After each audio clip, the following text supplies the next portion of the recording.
Perfect. Thank you, staff. Are you ready? Thank you. Welcome all to our special transportation infrastructure meeting, January 20th, 2026. I have the fortune of being your chair for this evening for the single item on the agenda. We acknowledge with respect that we're meeting on the traditional territories of the Lekwungen speaking peoples and are honored to have the opportunity to build strong working relationships with the people of the Songhees and Swapsum nations. Let's see here. I'd like to call this meeting to order. Firstly, approval of the agenda. Thank you. Did you get that? Perfect. Stuart, Angus, thank you. Any objections noted? Nothing seen. Agenda's approved. Okay, call to approve the agenda. Minutes. We have minutes from September the 15th, 2025. Mover. Thank you, Colin. Thank you. Mover only, right? Is that right, Jen? Yeah, thank you. Anyone object to the minutes or any notes? Perfect. Thank you so much. Those minutes are adopted. Public participation. So a few things here before we get started. We had one regrets, Miss Bellwood. And Mr. Workman is joining us online. Can you give us just an audio check, please, Taylor?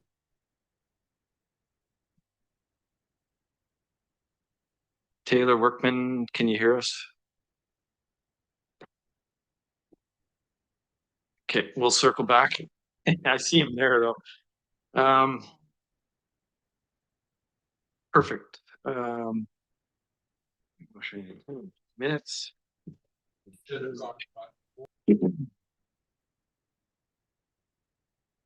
I'm just making sure I didn't forget anything before that. So item number 4, public participation. So members of the public are invited to present concerns or ask questions of the committee, and we'll welcome your input. The only thing that we're going to add to this evening is if your question may require a detailed response, we're going to ask that the corporate officer will provide you with a business card, and we'll see that an email gets to the appropriate staff member for a fulsome response. We do have some staff in the room, but if it goes a little deeper than that, then we'll just ask that you do wrap around with an email.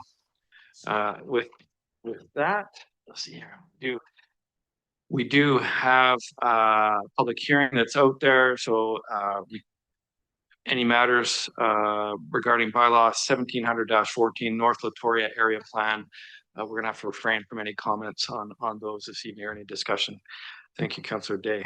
Public participation, the gate is open. So for those who want to identify themselves and come forward to the microphone, fill your boots in an orderly manner. Come on forward, sir. There's a button just at the base of the microphone. It's gray in color. Thank you. Good evening. Please introduce yourself just for our minutes. Thank you. Pardon? Just please, if you could introduce yourself for our minutes. Yeah, Joe Blog on Haley Drive. Thank you. I'd like the committee to take into consideration the fact that Metchosin Road is a main artery for emergency vehicles, police, fire, and ambulance, and that the main means of travel for the majority of Royal Bay and Beachlands, providing a critical route for persons transiting to work, taking children to school, shopping, and various other activities, not only in the immediate community, but the greater Victoria area. Traffic volumes on Metchosin already exceed previous estimates as Royal Bay and yet to be populated beachlands come online. This will only increase the frustrations of not being able to get anywhere in a timely fashion. Some of these vehicles transiting Metchosin Road take up a lane width of 3.9999904 or 2 meters or 3 meters, considered in this category are large dump trucks, fire trucks, ambulances, buses, and mobile cranes, some with an overall width of 3.23 meters. Not much spare space and room when passing in a 3.3-meter lane width. D&D and fleet maintenance cranes use this route regularly in passage to Rocky Point. To consider lane widths in various staff reports would be courting disaster. Always keep in mind, traffic, like water, will find the path of least resistance. I would like to request that the council consider a 4-lane corridor between Wishart Road to Souk Road, and also consider development of a 3-lane option from Wishart to Latoria. Making a left turn into private residences and side roads is nerve-wracking at best, as vehicles pass on the right and honk their horns. All options are to give consideration to the passage of emergency vehicles traveling along this corridor. A safe road would be safe for all users, not just a select minority. Thank you for your consideration. Thank you so much, Mr. Block.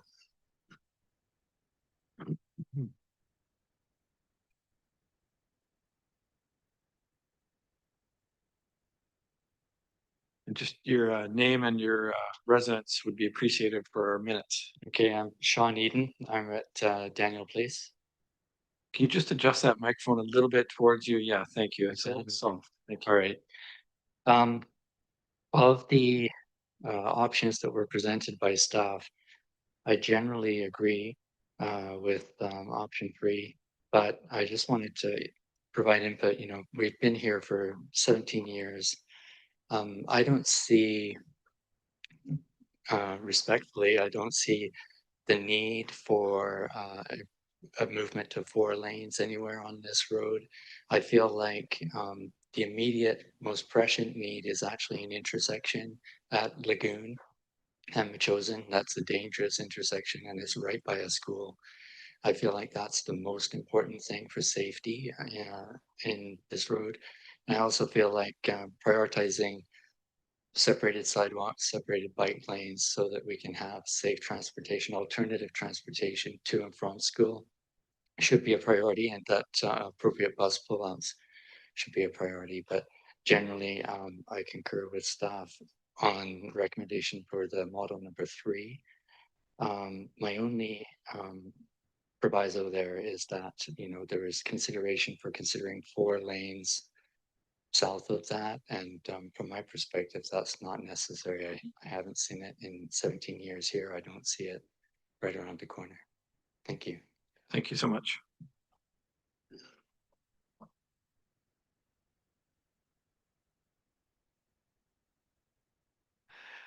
Don't be shy. Hi, good evening. My name is John English. I'm with the Royal Bay Homeowners Association, and I'm here to speak on behalf of our members and supporters, most of whom live in and around this area that you're talking about. And I guess in summary, the feedback from our community group would be that you know, it looks like we're going about this bass backwards, because if one just considers for a moment that over 90% of the people using Metchosin Road are using it in vehicles, either gas powered or diesel powered or electric powered. And that's the majority, the big majority of people who are using Metchosin Road. So it baffles the imagination that we're designing everything for a small minority and just ignoring the majority. So the province recommends 3.6 meters as a safe width for roads. And yet we're not seeing 3.6 meters in this proposal that I saw from staff and that our members have looked at, is that it looks like everything is being squeezed into the middle. I mean, I don't know why the bike lanes can't be 1.5 meters. I don't know why the sidewalks can't be 1.5 meters. There's lots of room to maneuver And this is a small, this to me, I guess, is probably a pinch point that staff have identified. But are you going to design the entire system and road structure around one pinch point? I mean, maybe the thing to do is to address the pinch points separately, and maybe there has to be something different done on that. But I guess that's time, is it? So suffice to say that we're very unhappy with this. We'd really like to see our council. I see we have 2 council members here, and we beg you to actually work for the people, and the people are the ones who are using the road, and they want to use it safely. Mums, kids, everybody wants to use it safely. Nobody wants to be hit by a big truck. So I think, you know, this needs to go back to the drawing board. Thank you very much. Thank you, Mr. English.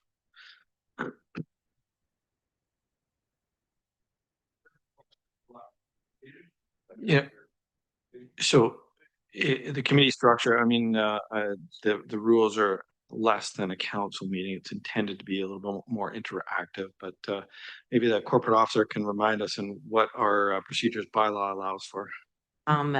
When the committee is debating the question, there shouldn't be interaction with the public. Right now is your chance to speak to the committee. It is a little bit more lax than a council. So if you stop discussion, but it's not meant to be a two-way dialogue when the committee is discussing what their decision is to bring back to council. So Thank hearing you. from the public right now, if you have questions that you'd like them to entertain, this would be the spot for you to speak. So it is committee, and I prefer to hear what people have to say, as I think all of us would. And so we may circle back at some point too if I see that there are people that have dying or pressing questions. But go ahead, sir. Hi, my name is James Passmore. I live on Metchosin Road near Grattan Park. And I was wanting to I have concerns about you're talking about maybe not 3-laning that part of the road from what is it, Lagoon Road down to Latoria. And we have a rather large boat that right now it's almost impossible to get into our driveway. And I've lived there with my family since 1979. So we've seen a lot of changes happen. And I'm wondering if there's going to be a 3-lane. I would hope there would be, because right now we have to pull onto the shoulder of the road beside Grattan Park and wait for a break in traffic in order to get into our driveway. And also what the other gentleman said about the lane width. I know hardly anybody does the speed limit through there. And we live right on the corner, and getting out of our driveway is a white knuckle event every day. Get people slamming on the brakes, giving us the finger, honking at us. We're just trying to get out of our driveway. Sure. Yeah, I feel for you. I wish we could regulate driving behavior. Yes, I understand. I did hear a question there. I'm not sure if there's an easy answer from staff about that end. Sure, through the chair. Thanks for the question. Yeah, that section is to be considered for 3-laning for sure. Yes. And then I'd also just like to add that when we do projects like that, we approach all homeowners and we would discuss your specific sort of needs for let down access to your property, legacy things that might have existed for you in the All right. past and in the current. So To further that, with the Hatley Drive being Directed to the committee. sorry. Thank you, sir. So with Hatley Drive only being local traffic only, I live right at the end of Hatley Drive, and I don't usually use Hatley Road, but occasionally, sometimes if I'm coming back from a hospital visit or something, I'm so used to using that road now I'm told I can't, and I live right at the end of it on the Chosen Road. Thank you so much. I do hear you, sir. And a lot of that signage is a result of some people that have come forward in that neighborhood, and those were solutions that Can you were get like a resident sticker for your vehicle or something, or how does that work? That's really beyond me. Thank you, sir. But I take your point, and we have heard a bit lately about that stretch of road. Next, yeah, come on forward, sir. Hello, Paul Stinson, Perimeter Place. I've got a couple of questions and I know they're gonna have to go offline because I'm gonna call back in a lot of history. Some on the council and some on this committee that probably recognize me back from 2018 and onwards, talking about Metchosin Road. So first, the Transportation Master Plan. I want to remind everyone that the data in the current Transportation Master Plan is tied to census data of 2006, not data of 2014 when it was signed. So it is now 20 years out of date. That's abhorrent that it's taken that long and not come back. Two, back on November 23rd, 2020, it was raised by council to staff to come with a plan on, quote, review Metchosin Road from Metchosin border to Souk Road to determine how to maximize the flow of the corridor. That plan has never come back to council. I've repeated it in 2021 in the transportation with Roger, and it was again dismissed. So that has not come back. And now you're seeing council requesting that exact same plan yet again. So the current plan that's on the docket for today still does not have a plan on how to maximize that whole. So why has it taken 6 years of inaction by staff to come up with that plan? So that's something probably you want to take offline because I've done the research. There is no data. There is nothing that has come forward other than in, let me find it, January 13th, 2020, February 22nd, 2014, and 2021, where they brought, here's more data on Metchosin Road where it's over capacity.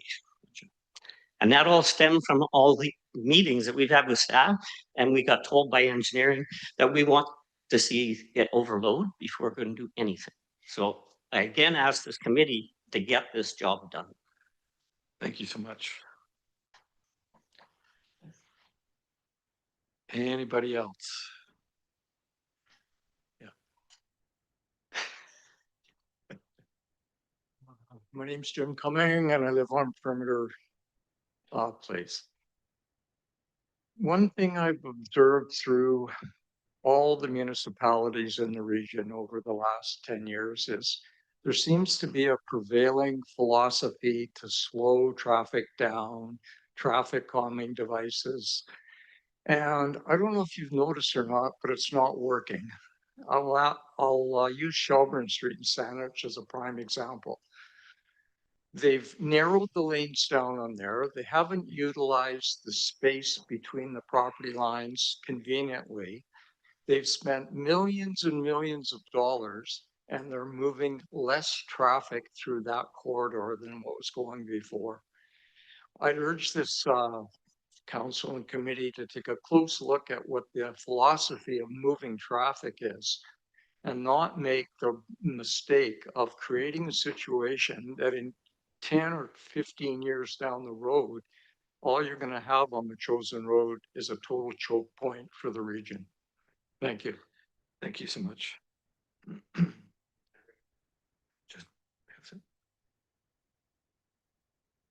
Hi, my name is Kim Eden, and I also live on Daniel Place. I think partially through both walking, riding, and driving in the neighborhood for the last 17 years, as well as working as an emergency room nurse, I see a lot of what traffic, speed, and combining pedestrians and cyclists with traffic looks like. I would encourage everyone. I mean, I would love to get to work as efficiently as I used to 15 years ago. But I think with density, we all understand that there has to be some compromise. If you're traveling into any other city, countries, there are lots of different solutions for traffic, and making flow by widening isn't the answer. And I think that's one reason why we have some of these different models that aren't always preferred or understood initially. I would encourage in a community that has 2 immediate schools as well as a couple of other schools branching off of Metchosin Road, as well as numerous driveways, as we've heard, that lead right off of Metchosin Road. It isn't, it is, even though it is a feeder road, it isn't meant to be a highway or a freeway. We have veterans, we have Latoria Road. I know those are also not popular considerations, and I know we're talking about Metchosin Road today, but please let's keep in mind that we are talking about a road that is busy, but does have 2 schools immediately, a fire department, and lots of driveways that feed on directly onto that road. Thank you. Thank you so much. And perfect timing. Is there anyone else that would like to have a go? I'll come to seconds in just a second. Is there anyone else who would have like to have a first kick at the can? Come on forward, Glenn.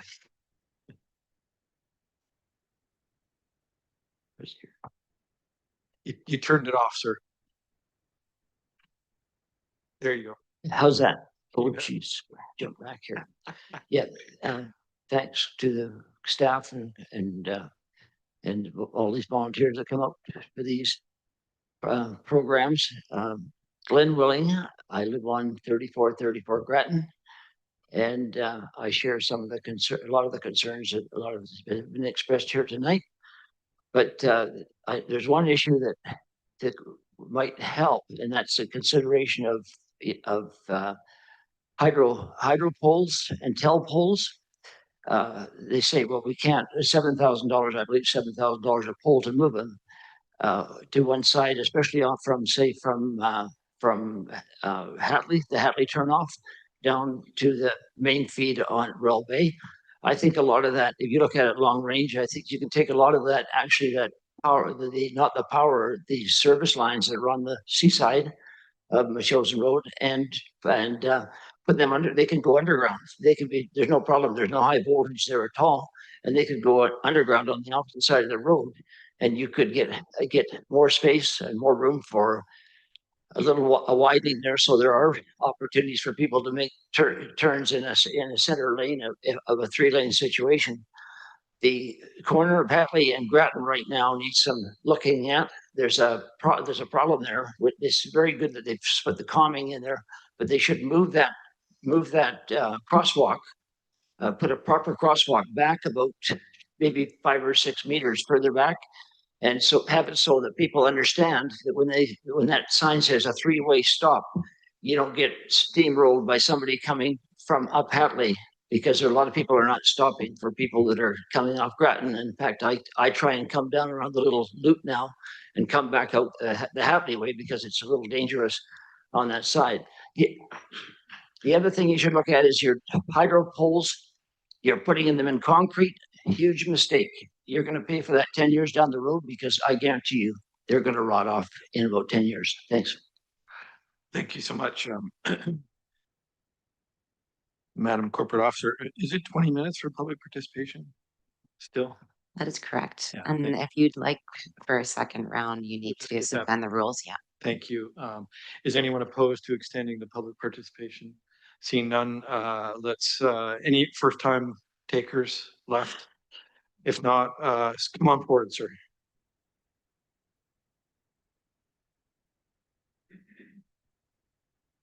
Am I on?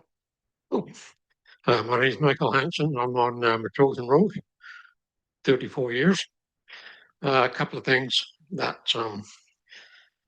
I think one of the things is I think we're overly panicking about the traffic. I mean, there is a lot of traffic on Metchosin Road, no question about it. Most of the traffic on Metchosin Road hovers around the school hours. You know, the morning time, 7:30, 8 o'clock until 9:30, the afternoons, 2:15 until 3:30, then the traffic sort of dies off, except with the commercial traffic, which then dies off truck traffic around 5:36. Most of that school traffic, a lot of it could be solved by having all the bus stops is a good place to stop where all the buses are off-road for their pickups. I live on Chosen just by Cotlow, and I'll use that bus stop as an example. That bus, during those hours I'm talking about, there's a bus every 10, 15 minutes. That stops right there every 10 or 15 minutes, which immediately backs the traffic down the hill towards Royal Bay. And that never, it doesn't stop then. Once it starts, it doesn't stop.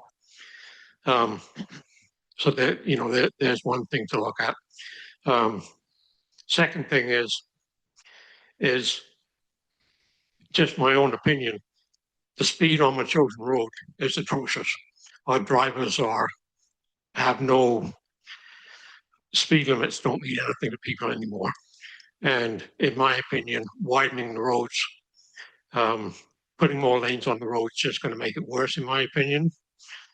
And as somebody that's lived there for 33 years and just sees it getting worse and worse and worse, the one thing I'm finding really irritating and sitting here tonight, the one thing I haven't heard anything about tonight is the Veterans Memorial Parkway.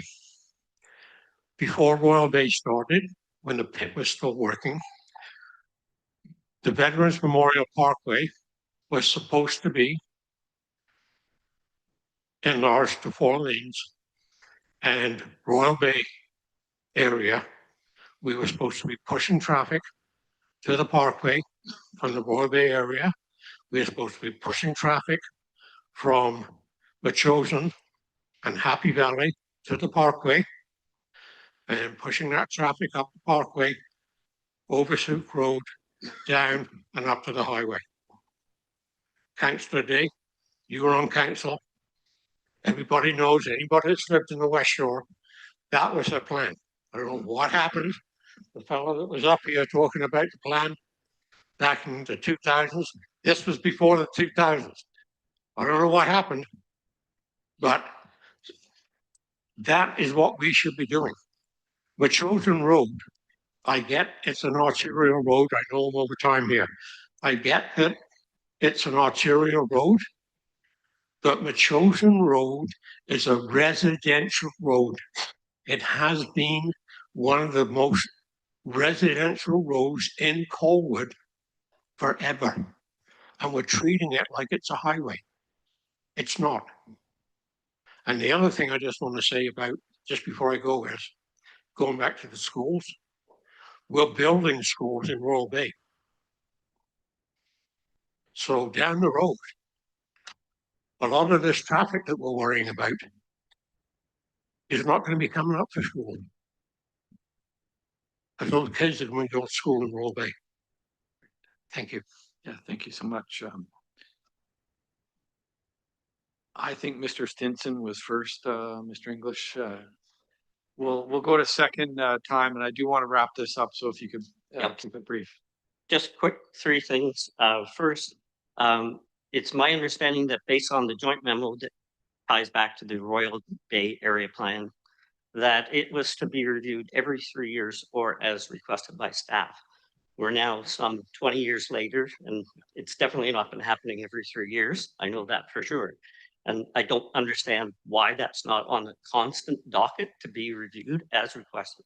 And what's further more aggravating to me is that the original plan back in 1996 outlined that the whole of Royal Bay was going to be 2,800 homes. And there was clip levels based on that joint memo that said we were going to make improvements on Metchosin Road at those clip levels. But what staff keep doing is they go based upon the current number of residents, not the 2,800.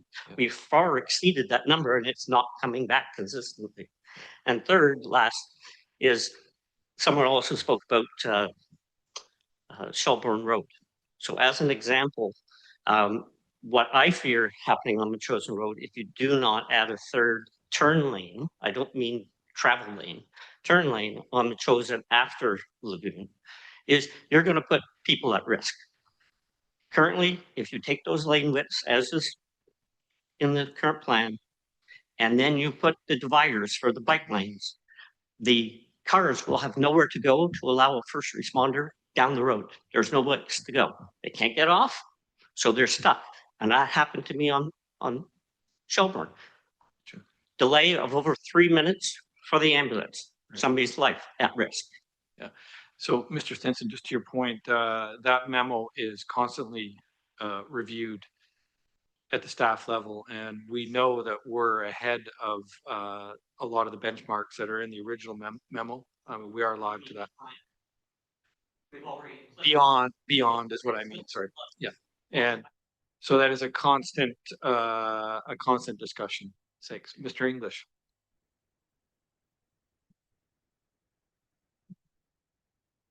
Thank you, Chair and panel. So we've heard lots of different views, and we've heard people who would like to see Metchosin Road remain as is. They'd like to see the community remain as is. They'd like to see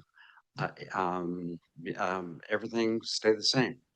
The only problem with that is that the City Council here approved doubling the population of Colwood and approved the location of that doubling in and around Royal Bay. There's tripling the density of housing allowed in what Seacliff is now calling the beachlands.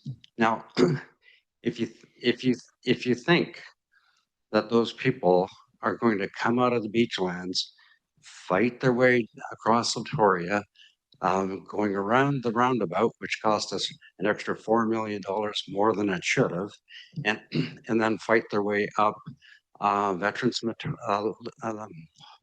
Memorial all the way to the highway. I can tell you that people at in the contracting business and the development business have told me that it's already congested in Langford. So trying to get on to the #1 highway, and I expect most of you know that because you've experienced it yourselves if you've been driving. So what I think what everybody wants is we want to see an updated master transportation plan for the whole city that keeps pace with the scale and development that the city is approving. And it hasn't happened. The previous council approved doubling the population of Colwood without a plan for that was updated for transportation and without a plan that was updated for infrastructure either. So, you know, that's really frustrated people a lot because it affects our quality of life. It affects our taxes and it affects the safety of our people. I used to live right on Latoria and I saw accidents. And we spoke to a lawyer who lives just off Metchosin, and she tells us that every day, almost every day, there's a rear ender at the top of Metchosin Hill where people are stopping because there's a flashing light that the city's installed, and so people are looking at the flashing light. Cars come over the hill and rear end somebody. So we're asking for the city of Colwood to get its act together, for our council to instruct staff to do this properly, data-driven, not philosophically driven, focus on the majority of the population, not a small minority. And because, like, we're talking about safety of families here. And families, as you know, they pick up their kids at school, they take them to their after school activities, and then they stop somewhere to pick up groceries for dinner. And I think we're all supportive of keeping a safe community for families. And I like to ride my bike too, but I can ride it on a lot of the bike paths that don't interfere with safe flow of transportation. And for those in our community that would like to say, well, let's not have any more transportation, I'm sorry, the ship has sailed. The ship sailed when the city of Colwood approved doubling its population and actually tripling it in the beachlands area, because all those people that are coming with vehicles. Thank you. Thank you, Mr. Chair. And sir, I'm going to say that come on up. I'll give you a couple of minutes, and we do need to bring this to committee. I just want to answer, I'm not sure where this gentleman lives because there's no flashing light at the top of Metchosin Road on the hill there because I live right there. So the city of Colwood, when Royal Bay was approved, as the fellow over here announced, was for 2,850 doors, which every councillor here of the time, 2,850. It's now close to 10,000. And yes, there was no infrastructure in place, but you're missing the point on the whole thing. Nobody's arguing or nobody's putting things forward about leaving things the same or whatever. We're putting points across about how we can make it a lot easier. And to say people don't want to fight to or along Victoria to or to be Veteran Memorial Parkway, they're already fighting traffic coming up the Chosen Road, going on to Souk Road, which is a nightmare at the best of days anyway. So, I mean, I'm not sure where you're living, but it doesn't matter. But the point is, we're trying to make it easier and to help traffic, whether you move along to the Parkway or whatever. The point is, we're all trying to make things easier for everybody. And we're not, personally, I don't think some of the things that we're talking about doing on Metchosin Road, it's not because we live on Metchosin Road or live there for any length of time. It just doesn't seem feasible to make the lanes smaller, to put in 4 lanes. The speed on Metchosin Road is excessive, which nobody sitting on this table, nobody that's in this room is going to say that you don't see people driving down Metchosin Road at 70, 80 clicks. That's what's happening. So we have to make it better for all of us in the community, not the people in Royal Bay, not the people in Beachlands, not the people in Old Colwood. We got to make it better for everybody. That's what we're here to do. Thank you. Thank you so much. And with that, I am going to wrap up the public participation because I would like to bring this to committee. And thank you for all those comments. So 5.1, Metchosin Road Widening Project Update Design Consideration. Not Josh Andrews, Josh Bayless. Go ahead with your presentation. Thank you, Chair.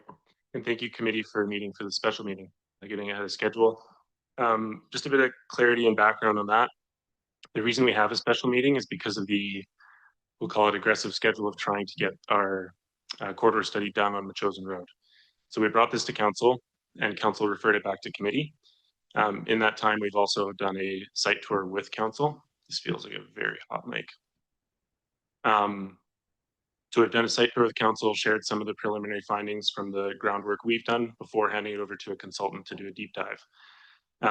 Again, layering on before I get into my presentation, I want to touch on some of the goals of tonight and what we're trying to achieve from a committee level to get to a council level.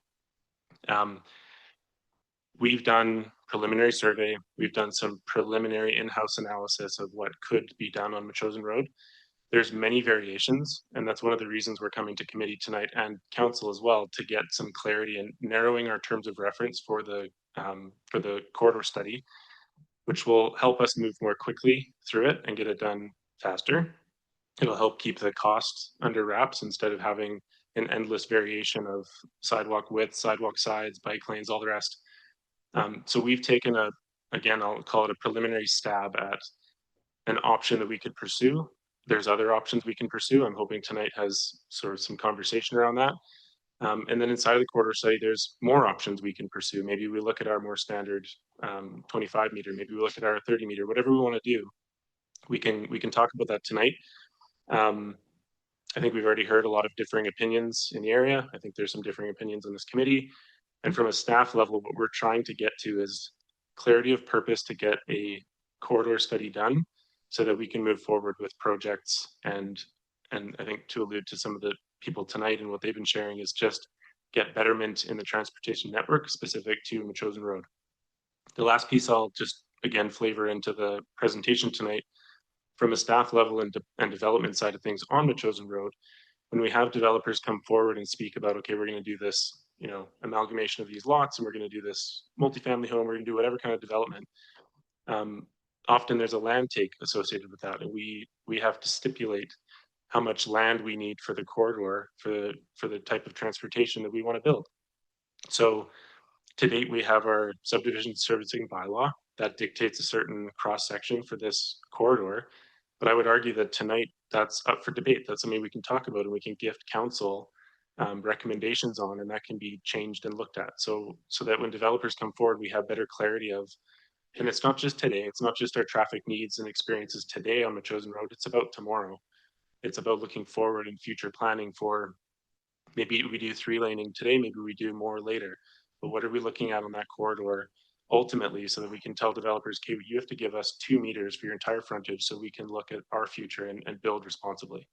So those are the two things I guess I'll ask this committee to keep in mind as we go through this presentation. The goal of tonight is to get a terms of reference or some clarity inside of our terms of reference so we can move more efficiently through the corridor study. And again, that's just a recommendation from committee to council. And then the other piece is about, call it right-of-way widths, and there might be multiple. Right now we have one, which is 25 meters. We might need to look at that being wider from, call it Wishart to Souk. We might not. That's again something we can discuss. So with that, I'll hop right into it.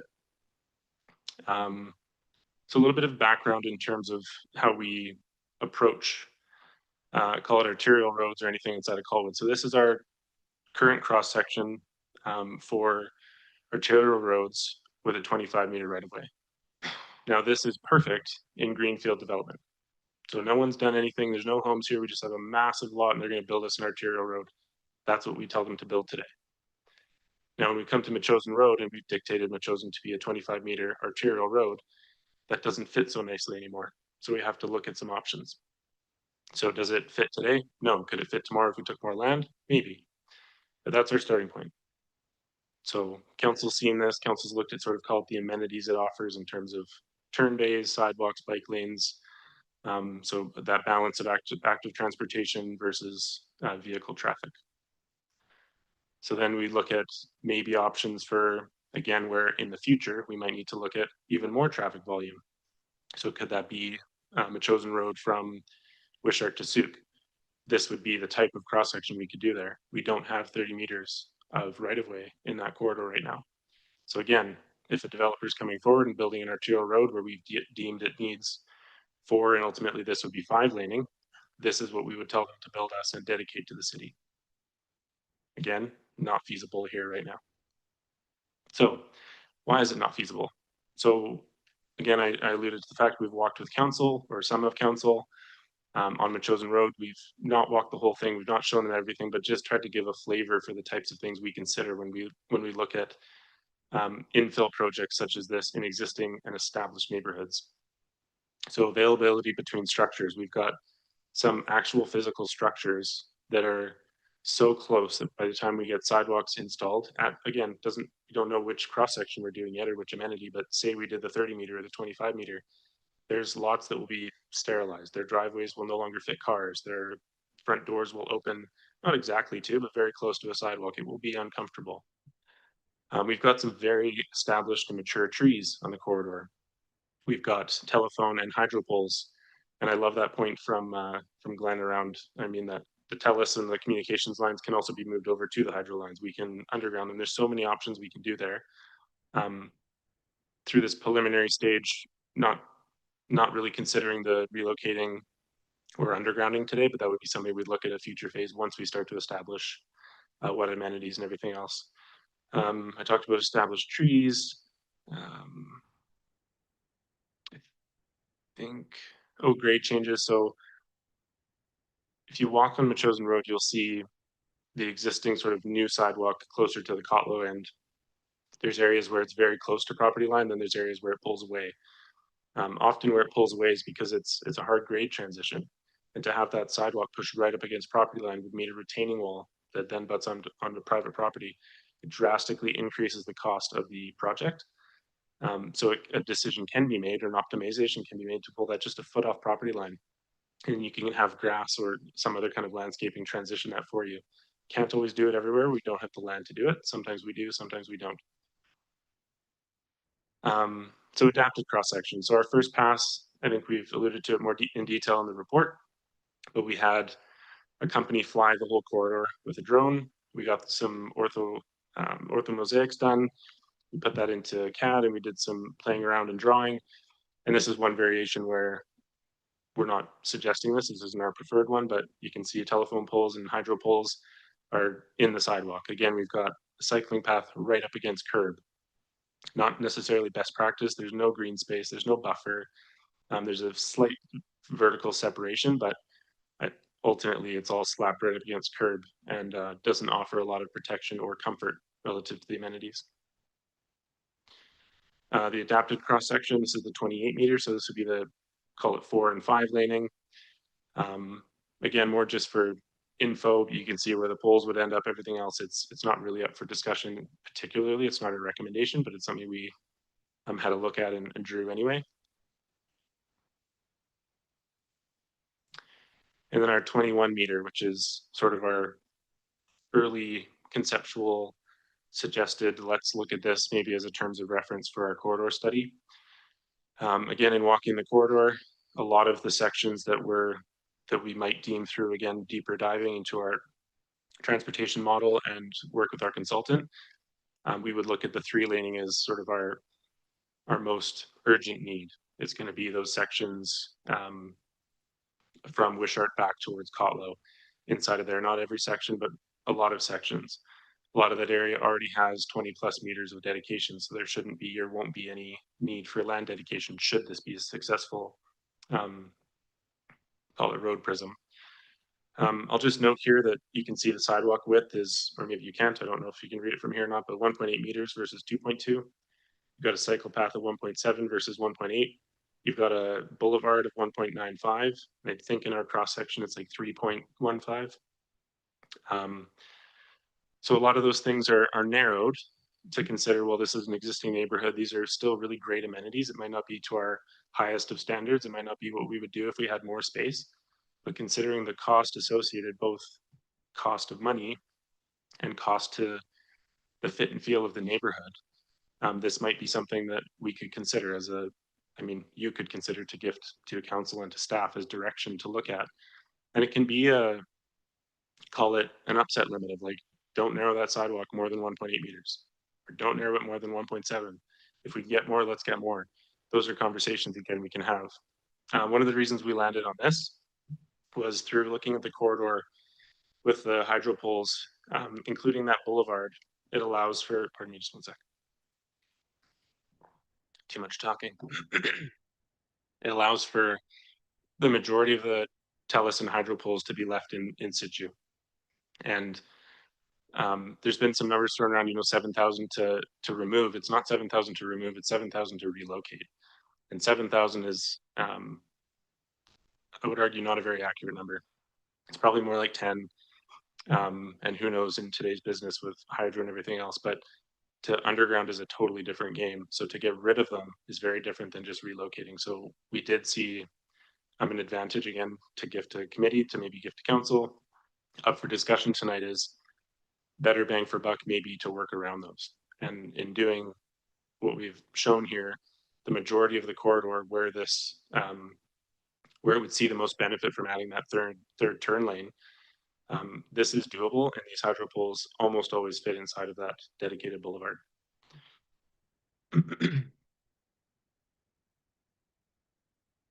So inside of the report and inside of this presentation, there's sort of a matrix of all the different benefits and or I guess just facts associated with each cross section. So hoping you've had time to digest that on your own, or else we can come back to it later. There we go. The last piece we did was overlaying some really rudimentary designs and line work on top of the existing imagery. So just to describe, I guess, the outermost dotted or dashed line, which, if I'm not colorblind, is pink. And then moving, that would be the 30 meter right of way. So that would be sort of the, okay, developers were coming and we're taking 30 meters. You can see how close that gets to that property in the home on the top end of the page. And then again, on the south end, sort of bottom left corner. It's significant. That's meaningful. That takes a lot of space. And then coming into the green, that's the 25 meter. And then if you go to where the gray works there, that would be our proposed or staff's recommended consideration as a concept. Again, this isn't detailed design. This isn't exactly what it would look like. It's just high level, meant to indicate what we could consider, and then put in our terms of reference to then look at the next level of detailed design and optimization. So it dictates that 1.8 meter sidewalk into bike lane. And one of the things we were trying to show here is, as we come to poles, we can meander that bike lane to get around hydro poles if we need to. We can pull it right up against curb. We can pull it right back to sidewalk. So we can play with that and use that to our advantage, both from a grade perspective and a hydro pole perspective, and any other obstacle we might come to. So it gives us a lot of leniency, and that's the reason for that larger boulevard in our other cross section, the 3.15 meters. One, it's beautification, one, it's separation, but it also gives us a lot of ability to work with topography. And I'll leave that there, but the 1.95 still gives us a lot of benefit. And then you can see it's on both sides and just basically mirrored on the other side there. So next steps, one of the things we're looking to do is really establish funding for 2026 and onwards. So this will be publishing an RFP for the corridor study that will help us understand, okay, what are we really asking that consultant to do? Are we saying, establish how we're going to implement our subdivision servicing bylaw cross section? We want full amenities at 2.2 meter sidewalks, 1.8 meter bike lanes. We want them fully separated. We're not letting anything go. We want retaining walls and property takes, whatever that is. Great, let's give them that direction. If we want sort of the optimized or first stab at an optimized one, let's gift them that. If we want to look at compare and contrast, we can do both. So we're really just seeking to get that clarity to then get the RFP out, get working with that consultant, which will then establish sort of, okay, phases of work that need to be done, priority of the work that needs to be done, and then also the details of the work that needs to be done. Then we can bring that back for financial planning, bring that back in our, some of it will be implemented in 2026, but then we'll largely be giving us, details for our 2027 financial plan and moving into the future for Metchosin Road and capital projects. So staff recommendation, as I said before, is council direct staff to refine the Metchosin Road corridor design based on staff recommended 21 meter. This is a 3-lane configuration within a 25 meter road right of way between Lagoon and Souk Road. I think that's meant to say not Lagoon and Latoria, because it's meant to be sort of Kotlo on, but we didn't want to be missing any sections there. We want to look at the whole thing. Incorporating transit and active transportation improvements, and that staff consider opportunities for 4-laning the corridor between Wishart Road and Souk Road while evaluating feasibility, impacts, and consistency with the overall corridor objectives. So just to put a little bit more color on that, that would be a more long-term goal. That would be like in the phasing of the projects, it would really be Wishart back to, call it Kotlo, or even say all the way back to Latoria. That would be the predominant number of projects. That's where we have the most congestion. That's where we've got the schools. We've got the most driveway entrances, all those types of things. And then the either 3-laning or 4-laning and continuing through to the intersection of Wishart and Metchosin, and then Souk and Metchosin would be sort of slightly longer term. But again, for that master planning aspect, we would like clarity on that. And then the next part is, and that staff investigate targeted intersection upgrades and active transportation enhancements for Lagoon Road to Latoria Road, provided that the proposed improvements can be designed and maintained an accessible level of service, and the staff provide a refined concept design and corridor study for council's review.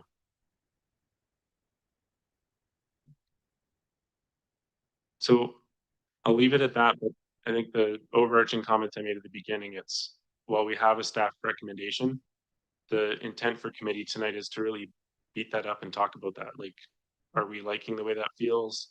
Are we not? And by we, I mean you.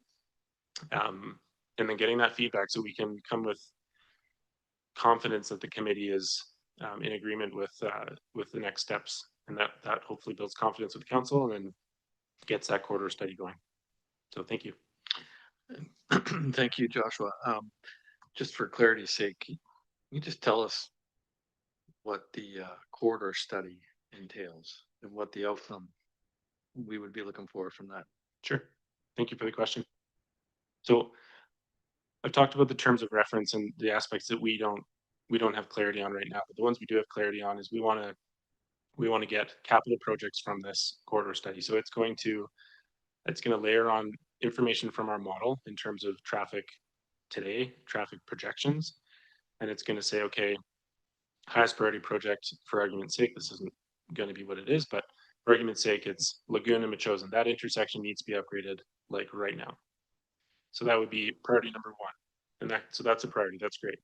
Then it's conceptual design for what that might look like. It's not detailed design, but it'll say it should be signalized. It should have been a roundabout. It should be whatever those things are. It'll gift us that sort of high level project, but it tells us it's number one. And that's the biggest piece. Then it'll go in other intersections. It'll rate them. Then we'll get the linear works. We'll say, okay, maybe it's from Painter back to Lagoon. That's priority number one relative to you just have too many people stopping and just backing everything up. You've got the school in there. You've got the businesses in there. You've got so many different people's accesses, and it's just for whatever reason it's backing up there. So that's priority number one for your linear works. And again, conceptual design. It's going to give us, you only need bi-directional lanes here, and then let's widen it out. We'll get a suicide lane isn't the proper terminology, but a suicide lane here, maybe it's just left storage there, whatever that is, it'll give us that indicative, okay, this is what we're going to do, but it gives us priority. And then from that priority, we can come back to council and say, did we get this right? Council says yes. And then we go into capital planning and detailed design. So then we get those cost estimates, we bring those forward for budget, and we start implementing the project. So it's really it's breaking the corridor up into feasible chunks of work and then telling us which ones data driven are the ones we should be doing first, and an indicative idea of what those might look like, not detailed design, but this is the laning, this is the, generally speaking, what it needs to achieve. And then it gives us that next step. So hope that answers your question. Perfect. Thank you so much. So is that it? Sorry, Mr. Bayless. Okay, thank you. I do want to bring this to committee. So go ahead and perfect. Is that Colin? Thank you. Thank you for putting this together. I must first say I'm quite pleased seeing protected bike lanes in there. That's been a hot topic for myself, although I am quite confused why the rest of Metchosin down in Royal Bay is still getting, the more buffered bike gutter design, but that's, outside the realm of this. So one of my first questions is why this wasn't, generally foreseen, because I've heard a lot of information around Veterans Memorial being expanded to 4 lanes to handle the traffic of Royal Bay being developed, Langford being developed, maybe somebody even from at the Olympic Golf Course, etc. And yet a lot of people are choosing to use Metchosin Road instead, even despite the traffic there. So I'm like, why wasn't this, foreseen in the, past plans? And now we're trying to play a bit of catch-up game. And then of course, the construction of this, what version we use of these different plans is going to cause, quite a bit of impacts to people. And I also want to know, where do we stand on terms of the intersection designs in terms of active transportation? Because I know we have the draft active transportation plan from years ago that I don't know where that stands after we made recommendations from there. Some motions we've made, I don't know if that's had any effects. So in terms of the intersections, like, are they going to be protected? Or are they not? Are there going to be continuous crosswalks where vehicles have to yield at the stop bar, etc.? So I'd like some clarification on that. And also something that's brought to my attention by some people in the community is Souk Road onto Metchosin Road is getting immensely backed up. And once the rest of Royal Bay is built up, and maybe even Metchosin one day, that's probably a few decades away, the amount of people turning left there, I know that maybe the light has been increased or something, but it's so the left turn there is getting quite immense. And as more people use this, are we needing an overpass there one day? Like, is that gonna have to be looked out here? Or is that the corridor plan you're gonna have to look into? Like, so I'd like some more clarification on those things. Thank you. Thank you, Colin. I think we're going to do that in small chunks because there's a lot there. So some of what you're suggesting goes well beyond the scope of this discussion. So I think we need to curtail some of that about intersection design. I think we're looking for an outcome from a study to tell us about the intersection. So I think we are starting in the right order. But Mr. Bayless, I'll let you have a whack at some of that. I'll be honest, Colin, and thank you through the chair. I could not even write as fast as you were talking, so I think I got a few of them. So I'm just going to answer the ones I remember, and if you have more, please let me know after. So I hope you have a list of what you asked. You asked about the ATNP. So the ATNP was endorsed for master planning purposes only, and what we've talked to council about in our drafting of our new TNP is that it's staff's recommendation, and council has agreed that we don't have two documents. We don't have an ATNP and a TMP, which is Active Transportation Network Plan and Transportation Network Plan, or Transportation Master Plan. I think it's easier for everybody. We just have one. So we've rather created sections inside of the TMP and the draft TMP that we have right now in draft coming forward to council as soon as possible. And that will incorporate tenants from the ATNP, and we will do away with the ATNP as sort of a planning document at all. And not to say that it was wasted or anything else, it's just been incorporated in. So call it a superseding of. So that's clarity there, hopefully. You asked about the sort of the design of the intersection there. As of now, we've highlighted it as a great candidate for a roundabout, but that will be part of the corridor study, and that will be more detailed design in the future, and we'll see where that comes in terms of the priority of the projects. An interesting piece that gets a little out of the scope is obviously we bottleneck on Souk Road right afterwards, and it goes back down to just 2 lanes. So there's a little bit of when do we do that, and when are we most responsibly using our funds to better what we can actually control today. You asked about the history a little bit on like why didn't we foresee this. I think largely there's sort of a lot of different trains of thought. We've heard both of them tonight. One was, well, everybody from Royal Bay was meant to just go down Latoria and up BMP. The reality is, as much as Metchosin doesn't make you take longer to go that way, then you're going to go Metchosin. So there's a lot of different things that play relative to that. I wouldn't say that it wasn't foreseen. I think there's 2 avenues, and I think there's 2 places to invest money. And direction was previously given to invest money a different way, and we're looking at another way now. I think that regardless, the long-term plan is really to have both amenitized and suitable for the traffic volumes and the density we have in Colwood. So that's going to be 3 laning and amenities on Metchosin Road to get it flowing better, and the same thing for Latoria getting onto BMP and out. Both of those need to flow and function well. And again, it's about those studies, or our TMP should help us with that. Where are we investing Colwood's money best, and gifting that knowledge and data-driven decision-making to council to then help us execute those projects. You asked about design relative to active transportation and intersections. We largely follow BC Active Transportation Guidelines, and inside of that, there's a massive spectrum. So we don't have any in-house engineers, sort of call it traffic engineers. So we do consult that out, but there's a lot of different contributing factors to the level of, call it, amenity you might give to that active transportation intersection. So downtown Vancouver, downtown Toronto, you're going to see a really different active transportation intersection than you will in Colwood. We could still build that same thing in Colwood, but it might not be as justified. It might not be fit for purpose. It might not align with our values and views and how we spend everything else. So we're typically balancing that usership, risk, cost, and bringing that forward as, again, a recommendation. And then whether it be through committee or council, we can decide to elevate or decrease the level of service we might put in that. Just for an example on that, maybe looking at when the design comes forward for Carindale and VMP, be interested to see your thoughts on that one. Any questions I missed?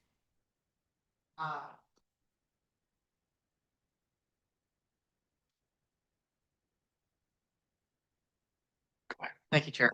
Yes, there was one. The other one, the last one, I guess I said, was in terms of Souk Road going on to Metchosin Road. The amount of people turning left hand there, and with the rest of the build out of Royal Bay, the beachlands, etc., maybe even more infill densification, will that result in the possibility of having to look into doing an overpass, maybe similar to that the Ketting Road overpass there to just keep traffic flowing? And in terms of I'll let you ask that one first. Yeah, thank you. Thanks for the question through the chair. Not been envisioned to date. Our traffic model is not indicating that. but never out of the question. Like I said before, the treatment as of now, we're looking at a roundabout being the best solution in that area. But again, as traffic changes and as we get better data, we will pivot. Thank you. Can we, I'm gonna call it Derek on, there's others that want to speak and we can circle back, okay? And before I forget, I would just like to call on Mr. Workman. I see he's got his hand up. Taylor, are you there?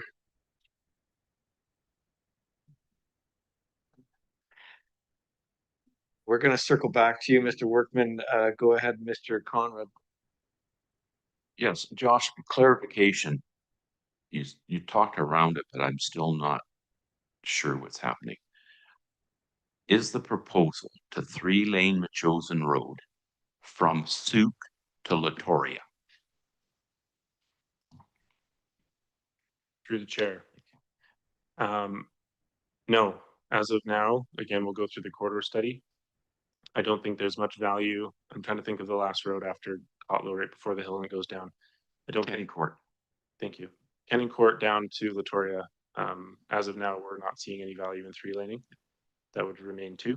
Okay, so would you then recommending 3 lanes from Souk Road to Kenny Court? Right now, what we're looking at is a corridor study that considers 3-laning for that entire stretch. So if there are areas where it's not necessary, then we would not 3-lane it. It would just be 2 and it would shrink back down. But I don't, well, I guess we can debate it. I can't see if we're going to spend, and this addition to Souk Road is going to be very expensive. I heard $7,000 for removing a pole, $10,000. I'll bet you some of those pole movements are going to be $25,000 on if they have a transformer, at least.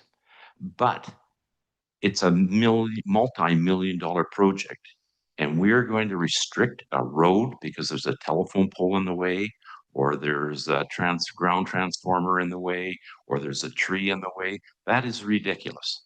We should be looking at it, 3-laning it, and you know, I don't want to see trees cut down, but in reality, are we going to inconvenience the traffic flow for 10,000 people every day because we left a tree in the way? And I'm suggesting if we're going to do it, we do it once and we do it right. A good example of that is Latoria. Now, Latoria, I think, is going to be on for its 3rd or 4th adjustment. We hire all these consultants. They give us all the information, and the information's wrong. A prime example is the number count. You know that, where they said the traffic count between Ben Homer and Cutlow was going to be 6,000 in 2038. Today it's 13,464. So they're way off. And yet we keep going out and asking consultants. I suggest we either get some new consultants and some other engineers to confer with, because they're wrong and they've been wrong several times before. Finally, the right-of-way. It varies, as you've shown, from 20 to 20.5. And as you know, last week at the council meeting, I presented numbers where they could do the whole thing with 18.3 meters with 1.7 meters left over. And that's with a traffic lane width of 3.5 with no gutter included in that measurement. And I would just like to ask the public there, how many of you, when you drive on a lane, drive in the gutter? Not one. And yet we include the gutter in the road width, the lane width. And I think that's very misleading. That lane width that you say is 3.5 is actually 3.2. And one that's 3.3 is actually 3. So I think we've got to be honest and say the lane width, and I would like to recommend, and I will put a motion for a recommendation, and then we can talk about that recommendation. I'm gonna ask you to hold that for the time being so everybody gets a kick at this. Okay, thank you. So I don't know. Numbers don't lie, but they can sure be manipulated. And I think it's time we realize, and selfishly, I want all the traffic to go up Latoria and on to Veterans Memorial. I really do. Then I could have Metchosin Road all to myself. But reality is traffic flows the shortest, fastest route. It's like water. And even though when we were proposing Beachlands and Royal Bay, oh, we're going to, and I was told this, not by you, but by a predecessor, we're going to force the traffic up Latoria to Veterans Memorial. How is that working? It's not, because we all know in the heart of hearts, traffic flows with the path of least resistance and people take the shortest, fastest route. And that's it. And that right now from Royal Bay and Beachlands is Metchosin Road. So we've got to do Metchosin Road right. We got to do it once. We can't go back at it a second and a third time because we got it wrong or the consultants weren't right. So I say, if we have to take some trees down, if we have to move some sidewalks, we do it. We do it now, because doing it 20 years from now is going to be 3 times the amount. So let's get on and get it done. Thank you, Mr. Conrad. Over to you, Mr. Bailiff. If I may, Chair.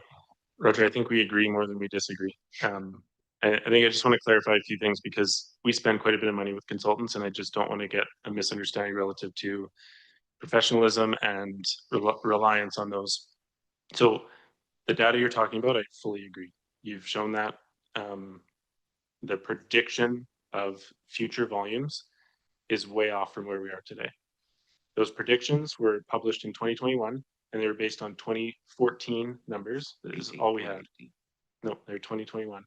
And then in 2022. If we could just hear from staff, please. We can take it offline afterwards as well.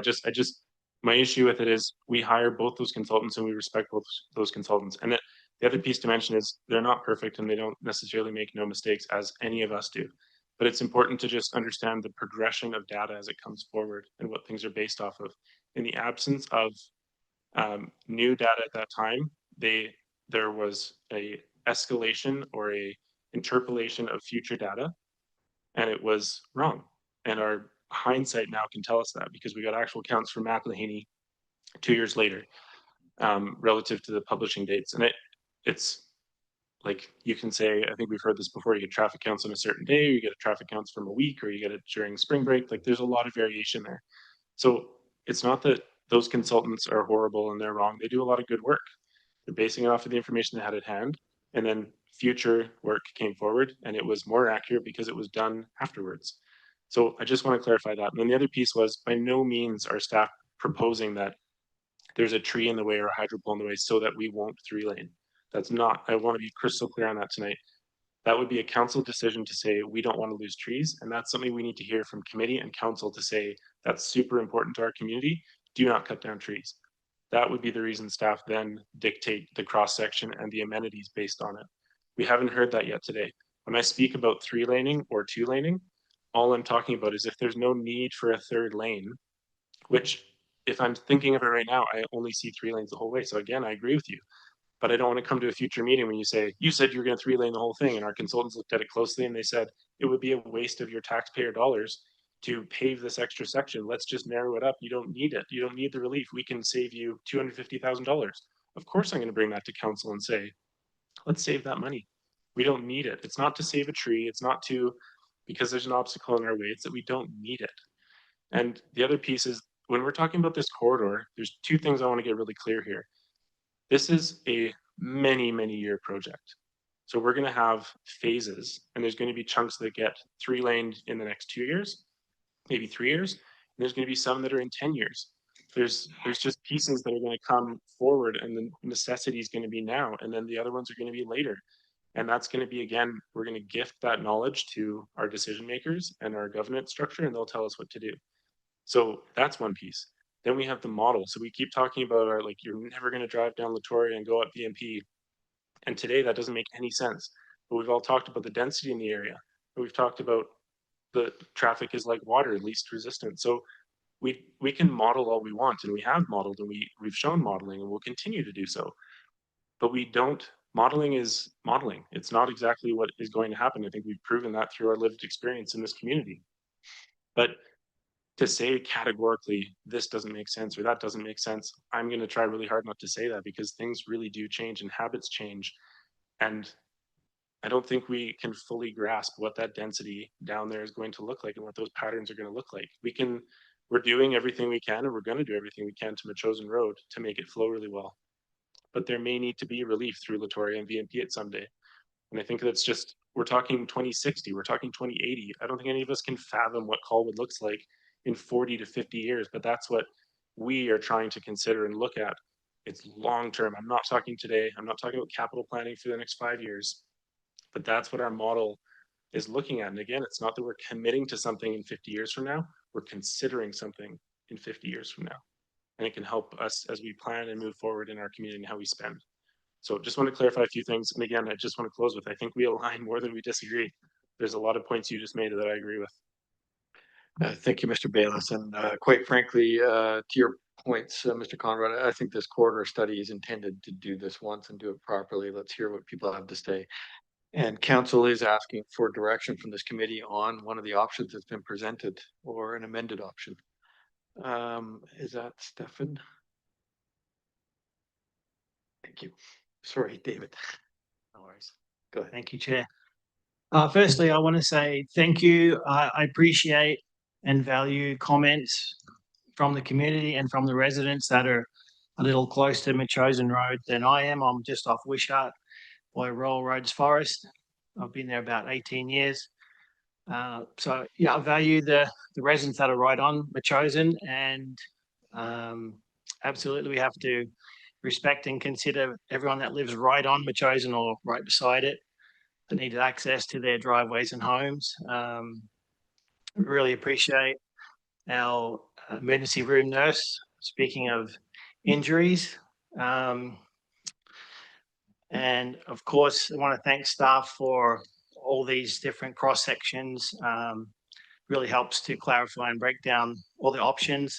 Personally, I'm cross section number 3. I'm definitely going with that recommendation. I think it's a good balance of fiscal restraint and some compromises on the active transportation side, the narrowing of some lanes, but I like to see that there's still some physical separation, especially between the sidewalk and the bike lane and the general travel lanes. So yeah, number 3 is for me. And I'd just like to address some of Mr. English's concerns. He is correct that a lot of the new residents that move to Colwood are driving, they're bringing their cars. I would put it to you, sir, that that's a result of the infrastructure we have here. If we continue to build the status quo, currently Colwood has a very high mode share for driving, one of the highest in the CRD. That's because we don't have safe and convenient facilities for people wanting to walk. I think all of us live in Colwood here. There's not too many sidewalks. It's certainly welcomed. I need to go about almost a kilometre before I can get to a sealed sidewalk. Both my children ride bikes to school. My daughter catches the bus occasionally.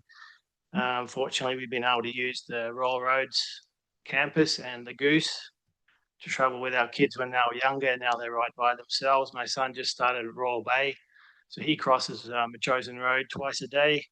So I'd love to see bike lane sidewalks and a safer crossing at Painter Road for him and his friends that ride to school every day. So pretty excited to see Metchosin Road get developed and beautified and allow other options of travel just besides fast moving car traffic. I think we can all agree that there's a swell of transportation and vehicles and congestion around school hours and peak hour. If you look back to the 60s, 70s, and even 80s, far more kids walked and biked to school or bused. Majority of kids get driven now. I think that's because there's no other safe options. So we need to consider that. And I'm sure the residents that are on Metchosin Road will appreciate a nice sidewalk and or a bike lane that they could use rather than just fast moving traffic that they have to put up with trying to get the vehicle out of. And I just want to remind everyone that providing the cross section that's been presented to us, especially, well, the one I like is the recommended staff one, that the infrastructure, when you put in a sidewalk and you put in a protected bike lane and a boulevard, and you can narrow down some of the general travel lanes, it makes the road safer for everybody, not just the cyclists and the people walking. All motorists, all users of the road, it's safer. So it might sound a little bit just a change of pace, but we've had 100 years of car-centric planning. So I'm really pleased to see that we're offering some alternatives. Contrary to what you said, Mr. English, most residents of Colwood want some transportation choice. When we've had the surveys done, most come back in the 60 to 70% of people want a choice. I occasionally catch the bus to work, but it's not very convenient. I bike every day.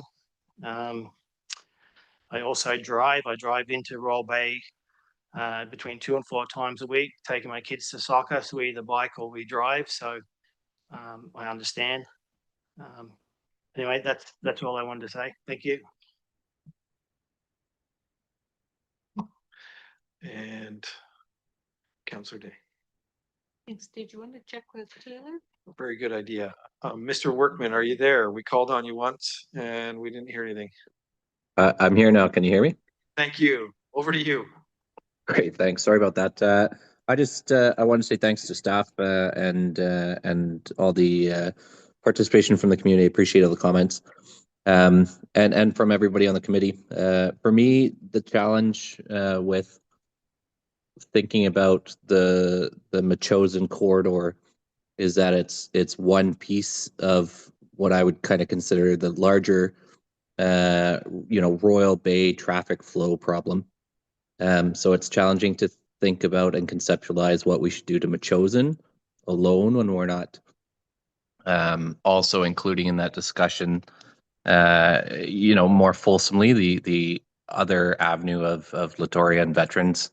As Mr. Bayless said, right, in the future we very well will see both built out and both widened and both expanded to accommodate the traffic flow. So, if we're being asked to focus specifically on the Metchosin corridor tonight, I think staff's proposal and their proposed cross section is certainly the floor, in my opinion. It's the minimum, and I'd be supportive of that. And I say that again with the comments from the public there of timeliness of getting something done and actually moving a project forward, especially updating a master plan and actually getting a plan in place for us to sink our teeth into. And again, staff's comment of, this is a long-term project, not something that's going to happen overnight. So with all that said, I just want to again say thanks, and I'm supportive of what staff is recommending because they're the ones who are putting the work into it. And I think we all know that something needs to be done and we need to move the project ahead to actually get some results. So thanks. Thank you so much. I see next is that, sorry, Councillor Day was on and we canceled her, didn't we? There you go. Thank you. Awesome. Thanks so much. I just wanted to speak to the very long history and the transportation planning. It's never at least from my perspective, it has never been a perfect scenario. I was not happy with the 2015 Transportation Master Plan. I tried to make it the best that I could make it, given the constraints that we had at the time. It has done some good. It has provided us with an ability to acquire additional rights of ways where developments were occurring. It's far from perfect. Previous councils decided to kind of walk away from Metchosin Road because it was difficult, and we were getting advice to work on the Latoria VMP connection for the community. And I was not greatly in favor of that as an option from like day one, because it does put us kind of going in the wrong direction for the traffic flows that exist then. But life is changing rapidly without a whole lot of notice for all of us. And we don't know what the traffic flow is really the direction where everyone's going to want to go in the future either. We can pretend that we know, we can think that we know, but we're not there yet. And we honestly don't have great crystal balls. But we do know that the corridor that we have is not functioning as we would like it to. So we have to make a plan to improve it. I'm pleased that Metchosin Road is on the docket and that this is not a, you know, just tell us this and that's it. It's going to be there tomorrow. It's very expensive. It's going to take a lot of refinement. And I would imagine all corridors are going to have improvements at different times and to different degrees. But what we're trying to get to with our committee tonight is an informed direction from the community of what's important, and for us to be able to go out to consultants and get some additional advice, taking into account all the things that we got wrong before and making it better, and trying to come up with a plan that so that it isn't all ad hoc, that from Souk Road to Wishart Road is kind of naturally a section of this, and then from Wishart Road to probably Cotlow, or can't think of the name of the other road there, but the top of the hill, basically, Kenning Court, there we go, is another area. And what we want to work towards is being able to have better flow through the corridor with safety. So in order to do that, I feel pretty comfortable that we're looking to save a tree if we can save a tree. But if that tree is preventing us from making a safe corridor, the tree has got to go. And that's the reality. I love trees. I have a lot of good things to say about them, but that is the reality. So we are going to try to massage that within this area with expert advice. So I'm going to leave it at that. I feel pretty comfortable that we need to have a way for people who have existing properties and they need to turn left, whether they're going home or leaving home or going to the grocery store or going to work, it doesn't matter. If they need to access the roadway, there needs to be a safe way for them to get in and out of their properties. So that center lane, the third lane option is for that. And we need to make sure that kids hopefully ride their bikes or walk to school, because there's a whole nother level of sadness happening in the world with kids not getting enough exercise, not getting enough fresh air, need to be healthier, safer. We want that to happen too. So we're trying to fit it all in. We're trying to meet everybody's needs, and we're doing the hardest thing possible. We're sharing. Ask any 2-year-old. We're all 2-year-olds at heart. We don't like to share. It's, you know, I'm doing this, get out of my way. And that's true. So this is, I think, a reasonable plan. There isn't anybody, any single user group who hasn't given up something. It's not as wide a sidewalk as I would like. It's not as wide a cycle lane as I would like. It's not as wide a travel lane as I would like. And it's not as wide a turning lane as I would like. But the reality is, and it's in the report, there's some areas on that road where the only road width we have is 18.6 meters. And it isn't, you know, we're going to have to work to come up with the 25. And there's going to be lots of issues to compromise on. But I don't think, I just wanted to make the point that there is no one winner. There's no 100% right person here, and there's no 100% wrong person here. But we're trying to find a way to make sure that everybody feels comfortable to come forward and say, it's not going to work right here because. And you're going to be heard when you say that. And we're going to have to make those decisions. So we're just trying to bring it all forward in a very public way. And when we actually get all of the data back from our experts that we're hopefully going to get that info from, we're going to then open it up all over again and say, okay, which driveway is yours and what is your big problem? Like, what is the issue that we need to solve for you? And how can we do that? And we may be able to, we may not be able to. It may be, you might be just like the tree. Some things that you've always been able to do, you may not always be able to do anymore. But we're going to go through a really open and transparent process to make a plan that includes everybody in making that plan. That's all I got. Thank you, Councillor Day. Mr. Ostergaard, sorry. Thank you, Chair. Questions for Josh, actually. Some of the previous committee meetings we've had around both the transportation plan as well as the infrastructure. I believe we've been talking about the Veteran Memorial widening. Now that's already underway, is it not? Or is it planned for this year and next? I have a couple of questions. I'll just answer. I'll answer one at a time. Sure, that'd be helpful for me. Through the chair. We had previously, so the project that is in the docket and being actioned right now is the Carindale and VMP intersection.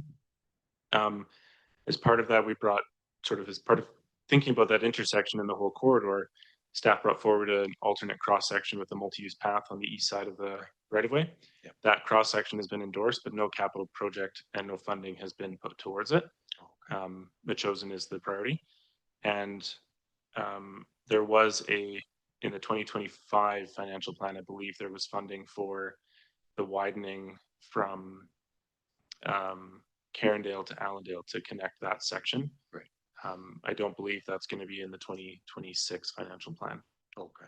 So there will be a pivot of, there's some grant funding and some grant opportunities, and there'll be things staff will bring forward relative to having shovel-ready projects and things like that. But ultimately, yeah, it's going to be Metchosin Road. So this corridor study, we're anticipating, like I said, multiple projects coming from that, and funding and staff efforts going to those, and maybe the odd ancillary, but it's going to be. Okay. Yeah. All right. And the same question, or the same question, I believe the same answer for the Latoria piece as well. They were all talked about previously, but in the same position where more is going to go towards the Metchosin for now. Yeah, and okay. Through the chair, I'll just add a little color to that if I could. So our traffic modeling really shows that triangle that we've talked about, which is, Metchosin, you've got VMP, and you've got Latoria. Yeah. So, and connecting them would be Souk Road, but we'll just call it those three roads for now. And really the modeling shows that you can put a bunch of money into Latoria and VMP and do a little bit of money in Metchosin, or you can do a lot of money in Metchosin and do a little bit in Latoria. Yeah. But most of the, if we do the work that we're planning to do, or the council's requested that we bring forward on Metchosin, that'll help today and in the near term for sure. Yeah. And then that really long term is where we start talking about, okay, then do we need to increase the laning on Metchosin even more? Or do we then start to look to benefits, or call it amenities, on Latoria and VMP? But that's big horizon, right? Like that's like I was talking about before, 2050, 2040, so much longer term. So I think we're well poised, and we've shared with this committee some of the modeling, and I think that's why your mind's sort of where are we at with all that stuff, and it's all still there. It's just that really long range planning. Okay, well, thank you. And actually, the reason I brought that up is to set some of the context of what we already have been doing as well. Yeah, is that it is not just, yes, we're focusing on Metchosin Road this evening because that is a specific question, but it is the full triangle that has to be looked at as a whole traffic pattern as compared to just one individual, because there's a lot of questions and a lot of different opinions on every one of those items. The second part around the Metchosin Road widening, when I look at some of the specific areas that we'll be looking at, this would be brought up in the consulting plan as well, as when you look at the Sangster School, previous conversations we've had is that their outside parking lanes are actually city property. So that's only the existing city property, which is 20 meters or something like that. So then we take an extra 2.5 meters from there. I assume, and this is an assumption, that the part of the planning would go in on how is the traffic pattern going to be interrupted or impacted when that extra corridor is put in place around those higher traffic areas. Yes, it's twice a day, but it is very impactful during those periods of time. And again, some people coming through at 80 while children are trying to get across the road. I saw an individual throw a jacket and a rock at a window there the other day because someone just drove right through the sidewalk coming off of Lagoon. So it was quite an interesting conversation after that. But it really comes down to when we start seeing some of the data coming back and how we can how the city can actually take that 25 meters and effectively implement it in some of these higher pinch points. I think it really comes back to a lot of the public, you know, which we are as well. We're part of the public. Even the councils are part of the public of the city. But it's part of getting the feedback in and understanding really where some of the compromises are going to happen, because you're not going to get the best case scenario. For me, I really thank everybody for doing all this work and all of the input coming into this committee. It's a relatively new committee as well. It's only been about a year long that we've had this going, but it really helps understand a lot of the public sentiment. And then for me, cross section 3, the recommendation really does make a lot of sense for Metchosin at this point, given all of the constraints we have to go forward. It's probably the most fiscally responsible. It's not going to be cheap by any stretch. And then maybe another assumption is I will assume that any of the infrastructure upgrades that have been talked about as well might be looked at for being able to put in during some of these other projects as well. You're going to spend money, you might as well spend everything, right? That's it. Thank you. The engineers, yes. Is that Angus on the end there? Thank you. You just turned it off. Hit your button again, please. I'd like to thank everybody for coming tonight. It was great to hear your input, and I think it's really valuable for us to hear from as many people as possible, especially since we're just volunteers and just like you, we live in the neighborhood. So I am new to Colwood, and I live down on Ocean Boulevard, and I experienced the 5:30 rush to come down Lagoon, and I would say it's up to about 300 cars a day now. And if I leave in the morning around 9 o'clock, I sometimes get backed up to Fort Rod Hill. So that's what I'm experiencing right now. And Royal Bay is not even started as far as I'm concerned. It's pretty crazy. So the road itself is deteriorating, and the amount of accidents that are near misses down there now when people are going well over 40 is crazy. Plus the drag racing that goes on every night in the summertime. So there's a lot of problems there, but the intersection at Lagoon and Metchosin is something I would like to see. I think that's what you talked about today is a big pinch point, and it seems to be very dangerous. And I see that somehow there's going to be a light there, some kind of stop. And I'm thinking about how many stops are we going to have on Metchosin from Latoria to Souk? Is it going to be a light at Lagoon? Is it going to be a light where it is now at Wishart? Or is there going to be one at the end of Painter? Where else are there going to be lights? Or are we going to actually start to try to put traffic on the different sides of the roads into the lights that are there right now and keep it down to 2 lights as much as we possibly can, or ways of not disrupting the traffic? And I think also the idea of we have a big problem with the school, elementary school at Sangster there. There needs to be some really some planning on what's going to happen in that school. Does it need to be, I'm going to throw this out there, that the school is quite old, has a big history. It's been there for a long time. It could be rebuilt. Could it be rebuilt at the back of the property and add some of the road from, add some other entrances? Or could the property be sold and added to Colwood Elementary and the new Royal Bay Elementary, make it larger. And the school then is not a pinch point. It's not as much of a problem. It's much safer for the kids. There's been a lot of work put into Painter Road to build it bike lanes in there because it makes sense. It goes right into Royal Bay. And we have a light, but we don't have a light going across the road. So every day we see school kids from Dunsmuir going down to the end of Painter, and then they send out 2 or 3 kids out into the middle of the road and try to stop traffic. And then the rest of the kids all come across. It just doesn't make any sense. There's no crosswalk there. And I don't think there should be. I think it should be a different access point that's created to get kids across there somehow. So I don't see a lot of that in any of these plans. I do see the road, the idea of building up the road and making it safe. But I do believe that we really should start looking at bike access points that are not necessarily on the road itself. If we make 3 lanes or 4 lanes, we're going to have too much, the traffic is going to be too busy for a bike. I wouldn't want to ride my bike on there. I ride my bike all the time, but I will go down Painter Road. I will go down Wishart Road to get to the Galloping Goose if I get a good cross across Souk Road. And that's going to be another big thing, is how do we get across Souk Road safely?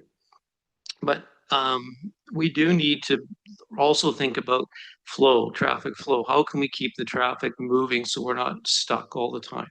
And when we slow it down too much, like it's the school, right, Sangster School or Lagoon Road or something like that, that's where all the little fender benders are happening and the dangers and people going around because they're frustrated or whatever. So it is, those types of things really concern me. I wish I could feel that one of these cross sections meets my needs, but I think really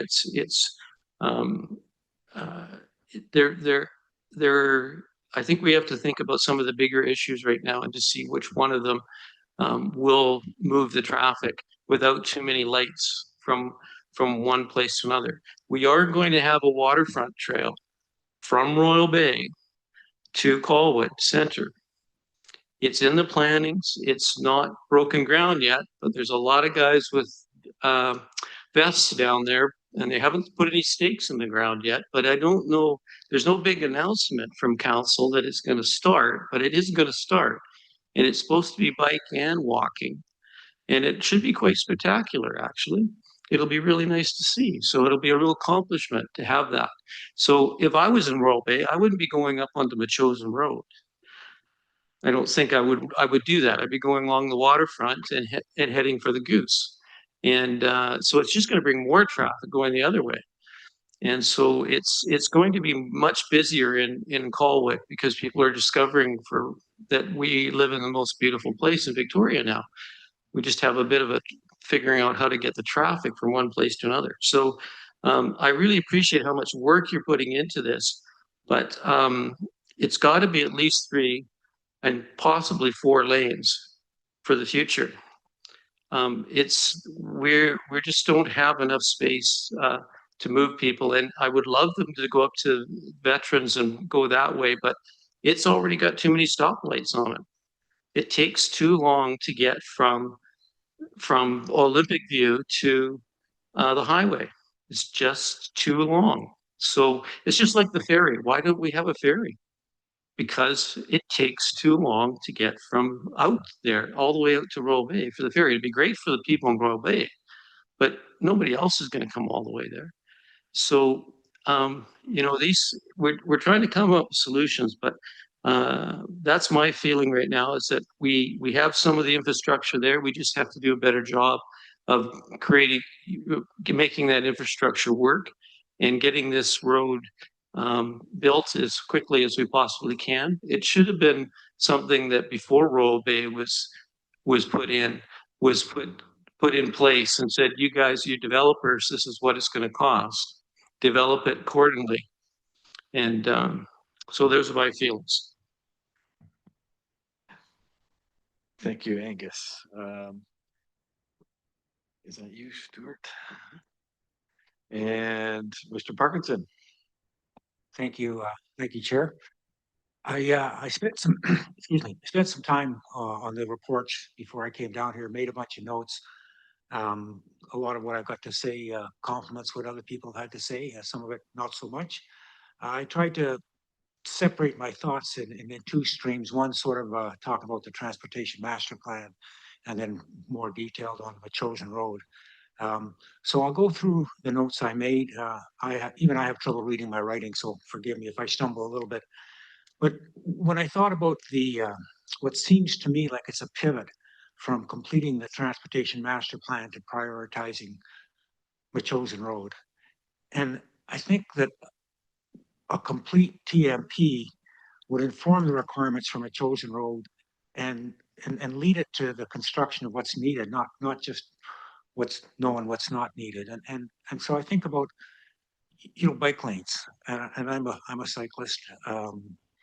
Maybe not as much as I should be, but I do cycle. But the reality is the OCP, I think, has a target of 10% of trips by cycle within Colwood. And at some point, is it rational to look at what percentage of the transportation dollar should be spent on cycling infrastructure? And I would argue it's certainly a lot more than 10%, but we have to be careful that we don't do it just because it's easy and it's available and we know it's good enough. I think that there hasn't been enough emphasis placed on the incredible amenity that Colwood has for cycling, which is the Galloping Goose, which cuts diagonally through our community.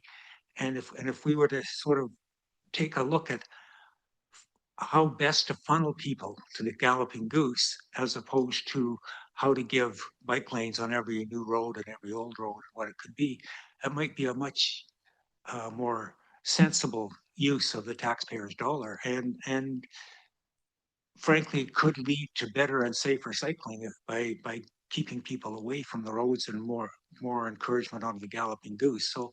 So it's things like that I think the transportation master plan has to wrestle with and come to a decision on, to lead the city forward. Yeah. And then again, transit. I haven't heard much about transit. I've sort of said, there's some words in the reports about, the cross section has to accommodate transit and that. But, we all talk about the amount of traffic coming out of Royal Bay and Beachlands. And at some point, some of that is going to come on transit, more of it now. And so what's the right accommodation? We heard about the transit stopping on the lane and blocking people up, will just pullouts for bus stops be sufficient? Maybe, I don't know. So I think that again, which would be, to my understanding, part of a transportation master plan is what is the long-term future for transit. Maybe transit will be the ones who do like Latoria and Veterans. I mean, I think we all have to remember that Veterans was constructed really not all that long ago, with the idea of having fewer driveways and higher speed limits to help people move. And I think, as Angus said, there's a heck of a lot of lights on it now. And like so many of these well-intentioned projects, reality came up and bit it. So I understand that completing the transportation master plan has got a lot of bumps in the road and hard things to wrestle with and things to come up with. But I would really think we have to be careful that we don't let, what's that saying? Don't let perfection be the enemy of good. If it's not quite perfect, so let's not do it. Well, maybe it's as good as we can do, and maybe the city can only do so much. And then, are there solutions like more bus rapid transit, or dream of dreams, an LRT system or something? Well, that's not within the city's purview. The city can only do what it can do, and work on other things on a cooperative basis, but if they're possible. I don't know, but I think by pivoting, as I said, to Metchosin Road, it's kind of like jumping into the middle of a project without starting at the beginning. And I worry that it's gonna not be as efficient or as well thought out as it could be if there was a complete transportation master plan as a sort of the guiding document, and this was a subset of that. But anyway, that's my rant on the master plan. If I could switch to Metchosin Road. And obviously it will be part of the solution, either with or without the initial transportation master plan. A couple of things, and I wonder, could I ask you to bring up the the 3-lane existing cross section, or the second slide, I think it was.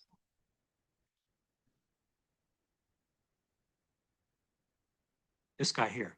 Now, this speaks a little bit to what Roger says. When I was a young engineer learning to design road cross sections, one of the rules of thumb was that whenever there's a vertical thing next to the road, people naturally shied away. That if there's anything upstanding, a curb or a no-post barrier or even a pole, the people would naturally pull away from that. And so what I learned was that you just allowed an extra foot for that. That's how old I am. I designed roads in feet and inches instead of metric. So when I look at this road and it shows, you can look, it says it's a 3.5 meter travel lane, but as Roger says, there's a gutter there that's 300 millimeters on both sides. And I'll leave this to the experts in the room and their consultants, but you just got to be careful when you're talking to people that you're talking the same language. You know, I'm sure you talk to your peers in the industry and they go, yeah, no, 3.5 travel lanes are great. But if they're thinking it's from edge of gutter to edge of gutter instead of from edge of curb to edge of curb, they're talking significantly different things. I would think that I would look at that and say the travel lane is essentially a 2.9 meter wide travel lane, not a 3.5 meter wide travel lane. And that in fact, if you were to make it, by my definition, a 3.5 meter travel lane, and plus the 1 foot shy on either side, then you've got another 1.2 meters to try and make up somewhere. So I don't want to get anal into the nitty gritty, but this is kind of the level of detail we're at. And I think we have to be careful that we're not doing that.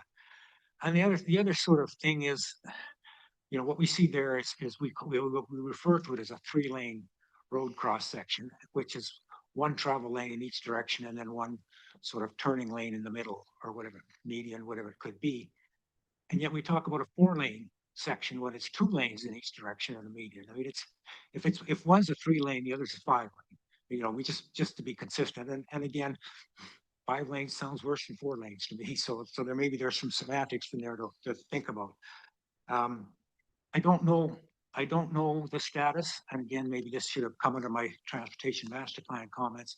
I don't know the status today, what people are thinking about the proposed road connection between VMP through Allendale to things that comes out on Metchosin. Maybe we should. I don't know if that's still part of the plan or not, but obviously, again, that's significant. And if you're designing Metchosin Road, you'd want to know whether that's in or out. So I don't know where that is myself. Maybe it's clear as mud to everybody else. I'm not sure. And again, yeah, like everybody else, I think the 3-lane cross section is the from Kenning Court all the way to Souk is probably the practical one. I think frankly that probably the traffic numbers do indicate that 4 lanes or 5 lanes between Wishart and Souk may be beneficial, but frankly, pushing a 5-lane highway through an existing residential neighborhood is sort of old school thinking. I think there's lots of people who have done it and then tried to undo it in the future, or whatever. So I would really question that. And if there's, yeah, that may be it. I mean, it's tough. I'm sorry. Those of us that want to live in Colwood are going to have to weigh off the benefits of living here versus the disbenefits of traffic over the years to come. I mean, it's you know, as much as the city tries to implement this stuff and gets it done, the growth will catch up with it pretty quick. So, you know, I guess those at this table have made the decision. We'll live here and live with the traffic. Easy for me to say, not working downtown 5 days a week. Let me see if I can read some more of my notes here before I give up the thing. Oh, we've talked a little bit about the school and the Lagoon and Metchosin intersection, and especially during school times. And I think we've all experienced, and it's god awful. And what I notice when I'm there is that we have the crossing guards, incredibly efficient, moving those kids across the street, blocking the traffic. But obviously, they're not concerned about the traffic. They're concerned about the kids. And I've been there when they've crossed, let a couple people gone by, one car's gone through, and then they let the students cross again too, you know. So once there's a light there, that will be regulated a lot better, even to the point perhaps of closing the mid-block crosswalk. I don't know. Perhaps there's an interim better way to regulate the crosswalking for those half an hour beginning and end of the school days. And if I could just, one tiny little thing, and I know it's too minor really to bring up, but I'm gonna anyway. In your notes, you talk about the road prism and keeping it within the existing right of way. Good practice. And you know, I think the report says all works must be contained 100% within the right of way. That constrains your engineers and your designers, because yes, they should be, but on the tricky sections, that's when these guys earn their money. They sort of go, okay, we could put the blinkers on and say we can't do it because it's not within the right of way, or maybe there's this, or maybe there's that. So a little thing, but I would suggest that probably when you're talking to the consultants, you should say it should be within the road right of way and not that. And again, sorry to get down to that minute level of detail, but those of you who know me are probably used to it by now. So those are my thoughts, Chair. Thank you. Thank you, Mr. Parkinson. Mr. Bayless, anything to circle back from some of these comments, or we good? I think through the chair, I'm okay. Did you have any questions you wanted me to clarify? No, Stuart, or mostly just comments? I made some notes. No, I love rants. Thank you. This is your opportunity. And just for committee's sake, I do want to steer us towards a decision. We're getting late in the evening, and Mr. Conrad, you were going to articulate some thought for us. So over to you. Well, first of all, Mr. Chair, I'd like to thank Stuart. You made my points so much more eloquent than I could. So thank you. And addressing just off topic a little bit about Ocean Boulevard to Angus.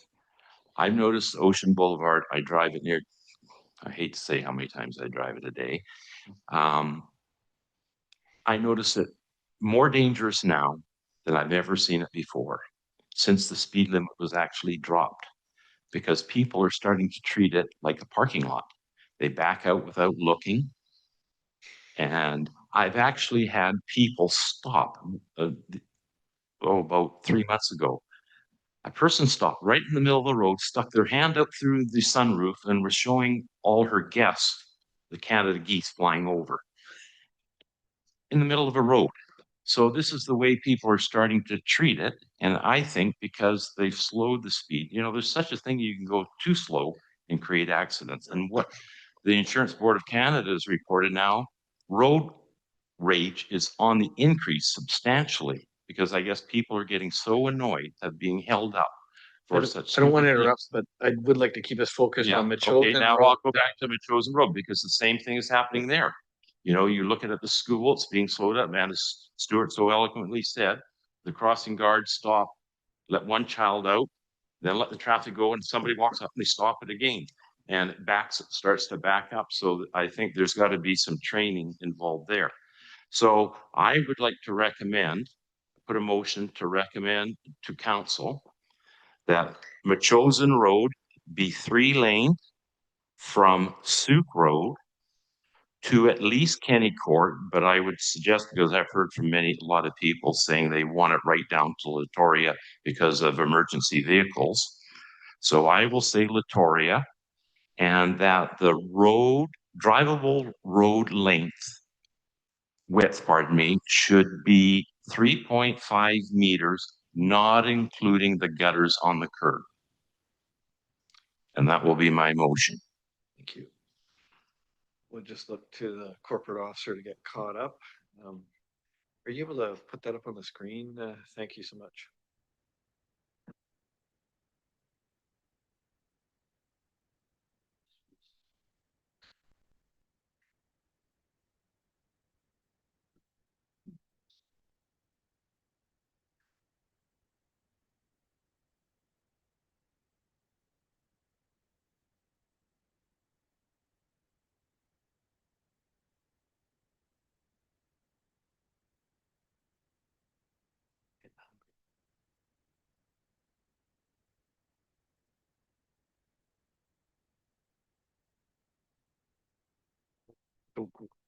While we're chewing on that, if we've heard enough, there's no seconder that's required.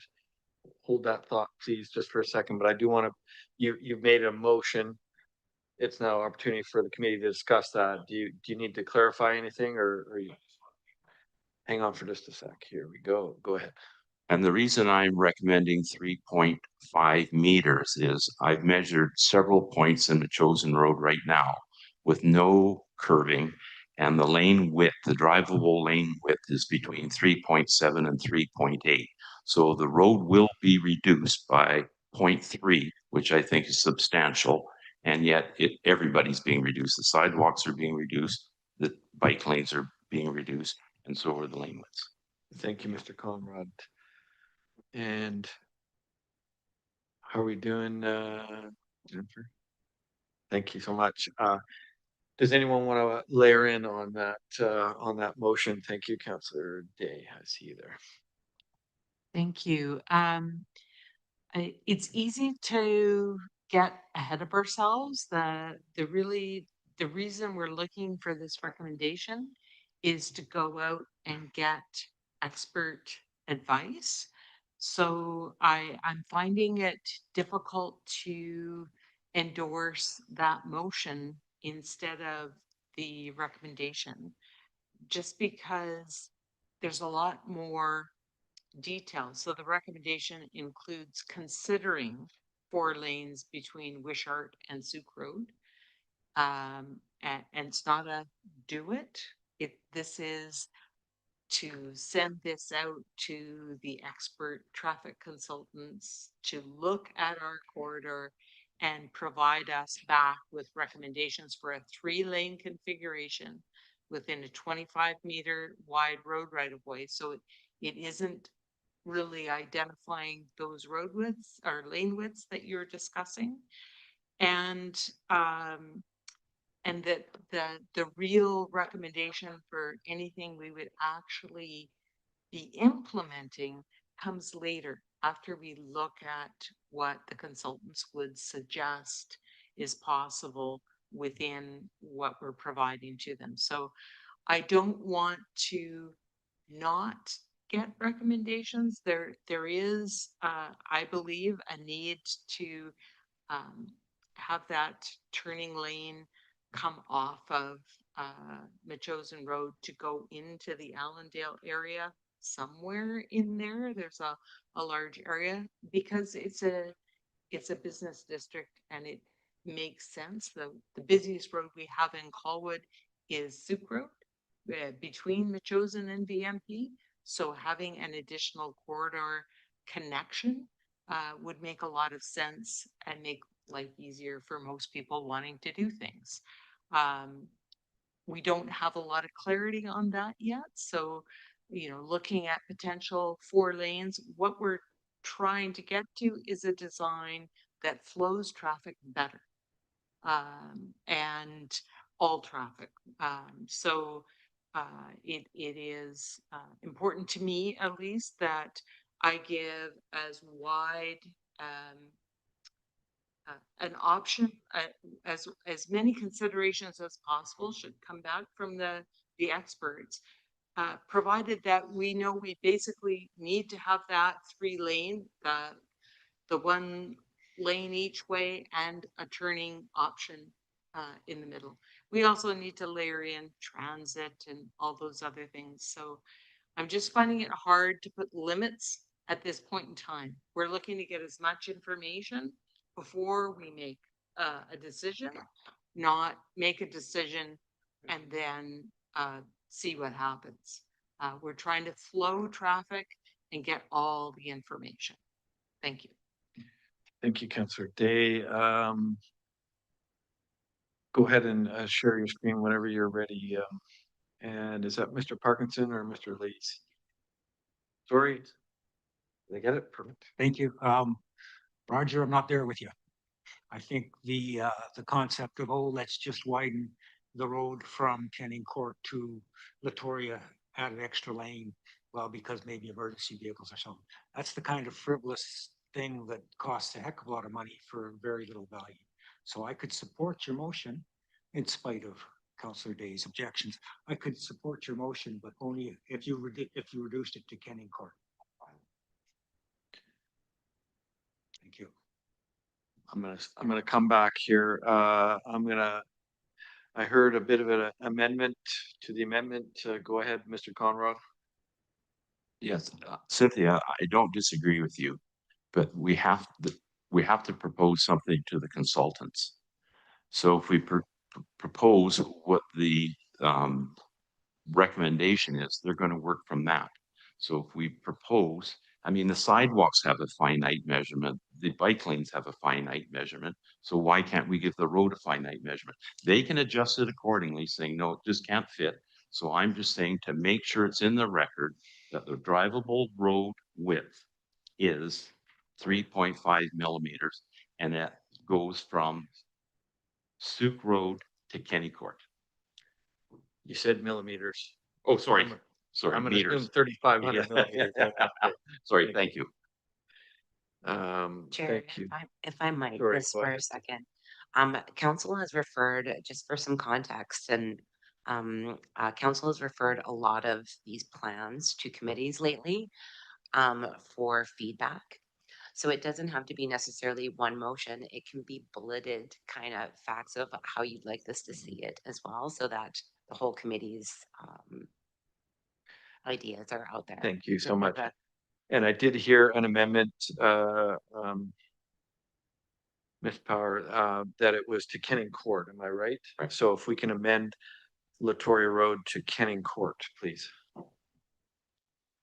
And that was a friendly amendment, I'm assuming, sounds like. So in the second item there, it's just to Kenning Court.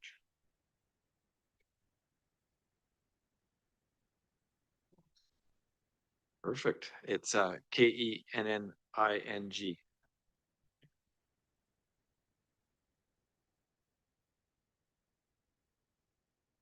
So close. There we go. And does that fit, Mr. Conrad? Absolutely. Thank you, Chair. We'll hear from Mr. Boyle. All right, just quickly, because I'm not a traffic engineer, but I know that adding 30 centimeters times 4 or 5 kilometers or whatever could be millions of dollars. Is there any, or maybe it's hundreds of thousands, I don't know, but can you ballpark? I'd be hesitant to make a recommendation, not knowing, again, I'm not a traffic engineer, perhaps you were, but I would not be able to agree to that when the previous recommendation from a traffic engineer was 3.2 meters. So other than that, I think I'll just say thank you to the public, thank you to the committee members, thank you to the staff. It's been a really informative evening, and compromise is the most important thing that I heard and I feel, and we're close. And then just that little add at the end, I'm a little uncomfortable with. That's all I want to say. If we could answer that question, then maybe that would help me decide on whether I support this amendment to the initial motion. Thank you. Thank you, Mr. Doyle. Mr. Bayless. Thank you through the chair. Thanks for the question. I don't really want to do math on the fly, but it's not millions.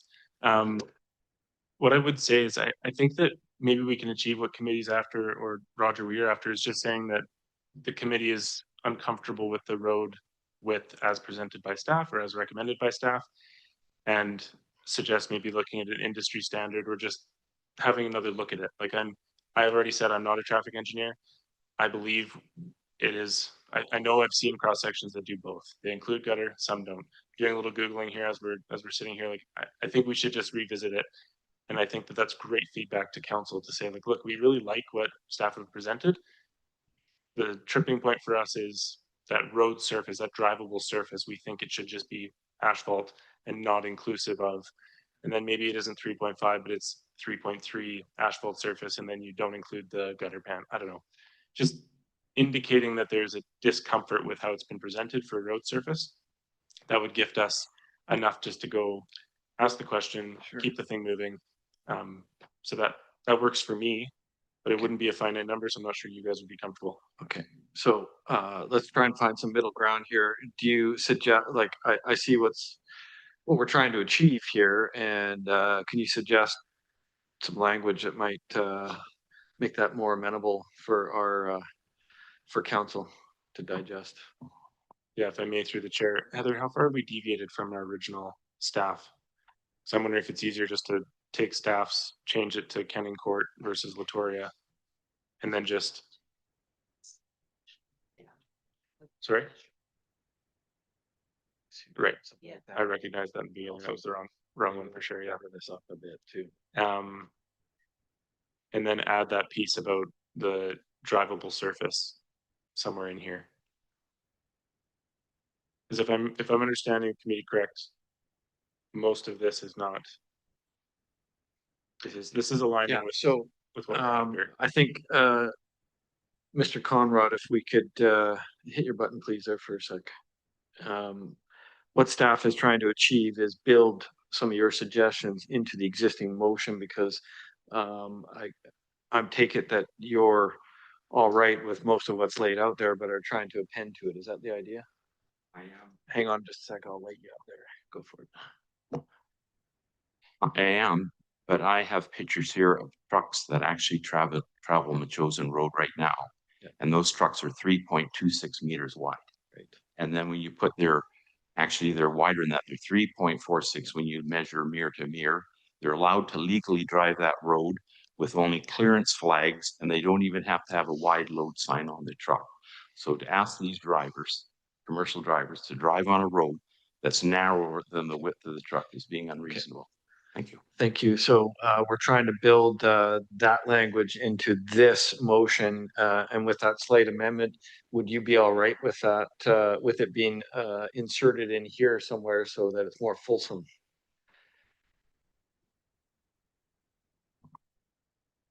If I may. Yeah, go ahead. Heather kindly offered the commentary that can also go. So if this staff recommendation stands for the majority of committee, there could just be comments from the likes of Roger or others around, maybe it's a number of people and we dictate that, but it's like this stands, as well as the committee expressed concern with the travel lane width and suggested, a 3.5 width. And it's not a motion that council has to play with. It's just there's discomfort and they can direct us how they see fit. Okay, so I want to do this. I want to be fair, Mr. Conrad. Go ahead, press your button again. And I think what I'd like to do is, can you please put up the previous motion, Jen? Thanks.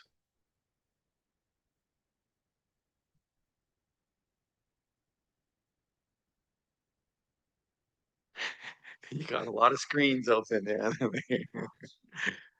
So this is your motion, Mr. Conrad. Okay, do you see a way to bridge this into the other motion, or would you like to deal with this separately as an amended motion? Yeah. Go ahead. I would like to see it handled separately as a separate motion. Thank you. So here's what we'll do. We have a motion before us. Let's just deal with this. We'll clean it up and we'll move on from there. Any final thoughts about the motion that's before us?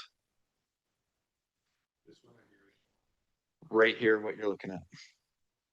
So this is the 3 lanes through to Kenning Court and 3.5 fulsome 3.5 meter travel lane exclusive the gutter.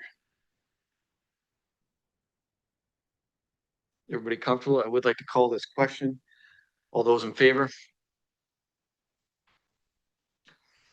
See 2. That motion is defeated. Thank you very much. Does anyone else have a motion for the committee? Is that you, Mr. Ostergaard? Thank you. Thank you, Chair. I recommend actually adding, to your point, I recommend adding in the recommendation or discomfort of the current proposed lane width. I don't believe there should be a specific dictation from us on what the lane width could be. There's lots of options out there, and there are experts out there that can determine that for us. Looking at the extra lane widths within the available space that's fiscally really capable of being introduced along Metchosin Road at this point, that would end up being pretty difficult. So I suggest going back to the original staff recommendation with the request to look at the wider road cross section as part of the investigation, and then put the pros and cons to that. Thank you. So what I've heard, Madam Corporate Officer, if you can bring up the original staff motion, and Mr. Ostergaard has offered an amendment to include the language, I think as was suggested by staff, up to the 3.5 meter lane width. So, Mr. Bayless, you had some ideas about where to insert that on here.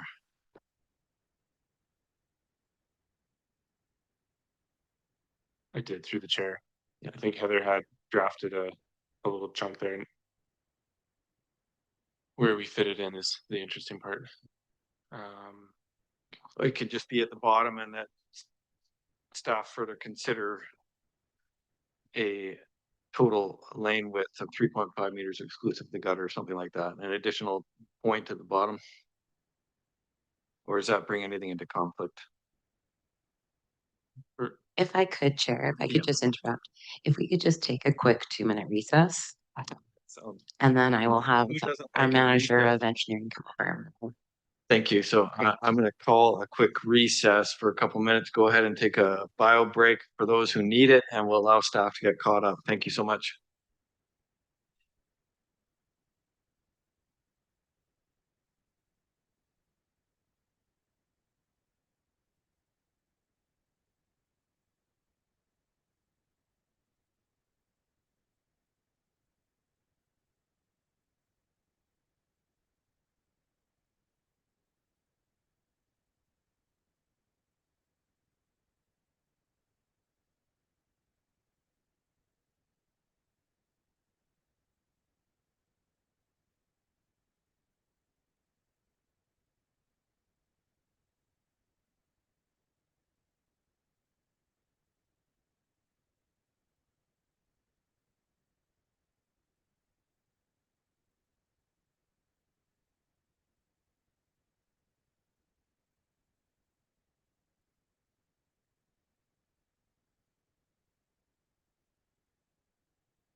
I would like to call us back to order, please, if everybody could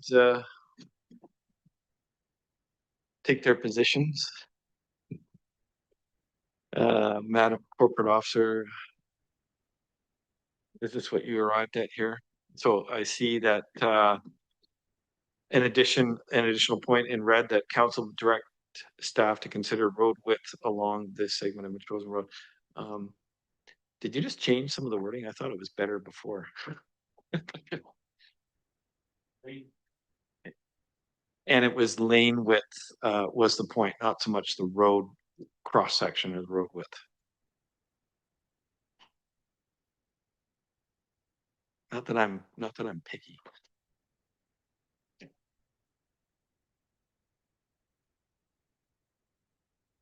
And what segment of Metchosin Road are we talking about?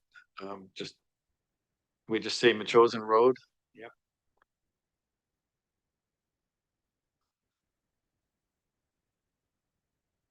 Regarding the existing road surface condition and constrain lane width along this segment. Metchosin Road is part of the corridor design. I don't know what segment. Can we just take a segment out and make it Metchosin Road? I don't want to limit us to dice it up. Mr. Bayless, thank you. So, Mr. Ostergaard, this is your handiwork. Are we?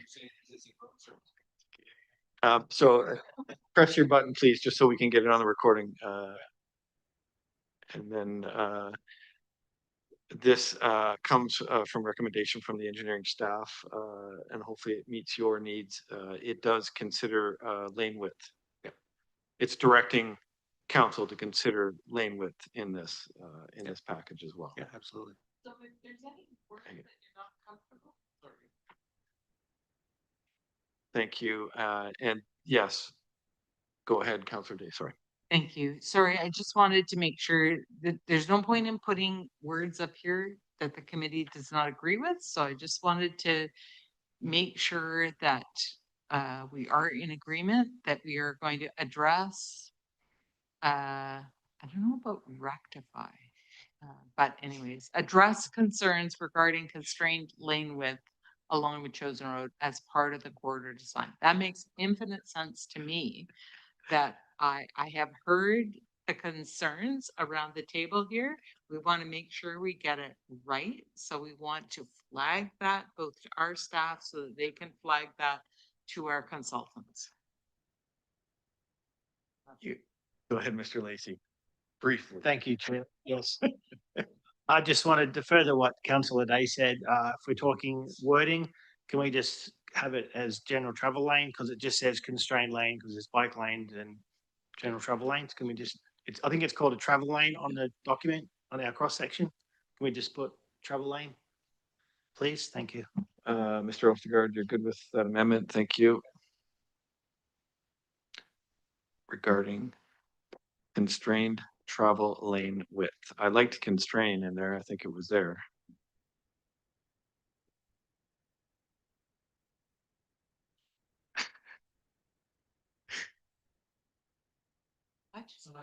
Okay, sorry. Okay. So if you're happy, it sounds like the mover's happy. Miss Power, touch nothing, please. And are you finished, Mr.? Oh, is that? Sorry. Should we change the line below it to a wider 5-lane corridor? If that's what people want to look at, not a 4-lane.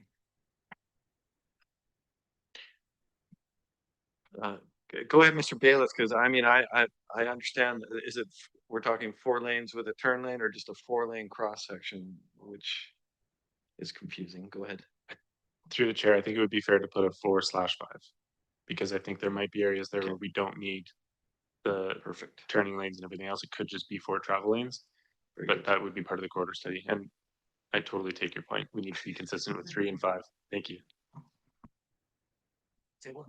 He's right again. That just so thank you. I see no further lights. I would like to bring this to the table to a decision point. The mover is Mr. Ostergaard. All those, sorry, last kick at the can, Mr. Conrad. Through the chair, if I may, what is the guarantee that if if we're going to be using the same consultants and engineers who have recommended a 3.5 with the gutters included, that they're now going to consider 3.5 with the gutters not being included. My worry is you, and I believe you honestly, Josh, you will bring it forward, but if they say, no, it's not going to work, then that's the end of it. If I may, through the chair, I mean, there is no guarantee, and it certainly might not be the 3.5 that you're proposing. I think this wording gives us an opportunity to bring it back to the professionals, ask the question, get clarity. But I would bring this back again to this as committee, back to council, and then council to us. So even the first notion of this being guaranteed is it's not. It's a note to council saying, hey, we have a concern here. Council may or may not take that concern and direct staff to then take this on. If that comes from council for us to look at this, I mean, we have many consultants that we can touch base with, traffic engineers, Bond, Watt, all the rest. Like they're all great companies, and they all have their industry expertise, and I would trust their judgment in this. So, I mean, you have my word, as good as that is right now. But if council direct us to look at this, we will look at this. Yeah, and Mr. Conrad, I've heard you. Councillor Day's heard you. I'll make sure that this is reiterated to council on the amendment. Staff has heard you, and it's recorded. I think it's out there, and I'm quite sure that you or somebody can hold us to account in the future if it gets missed. But I think we've beaten that one up. So I would like to get us to a decision. What you have before you is what the recommended motion is. Do I need to read it all to everybody? Or are we comfortable? Thank you. I'll forego the reading. So all those in favor? If I could just hold on one moment, Chair, I apologize. I just realized that Taylor online likely can't see that motion. Mr. Workman, we forgot about you briefly. I'm here. I'm following along. I'm good with it. We're going to okay, so we're going to share the screen so you can read that just for the record. We've all had a good look at it, and I'm sure you've heard the discussion. So I would like to call the question once again. All those in favor? And Mr. Workman, I see your hand is raised. You're in favor. Opposed? Thank you. Did you get that, Mr. Conrad? Thank you so much. That motion passes. And seeing nothing else on the agenda, move for adjournment. Somebody? Thank you, Mr. Conrad. And we are adjourned. Thank you so much, everybody.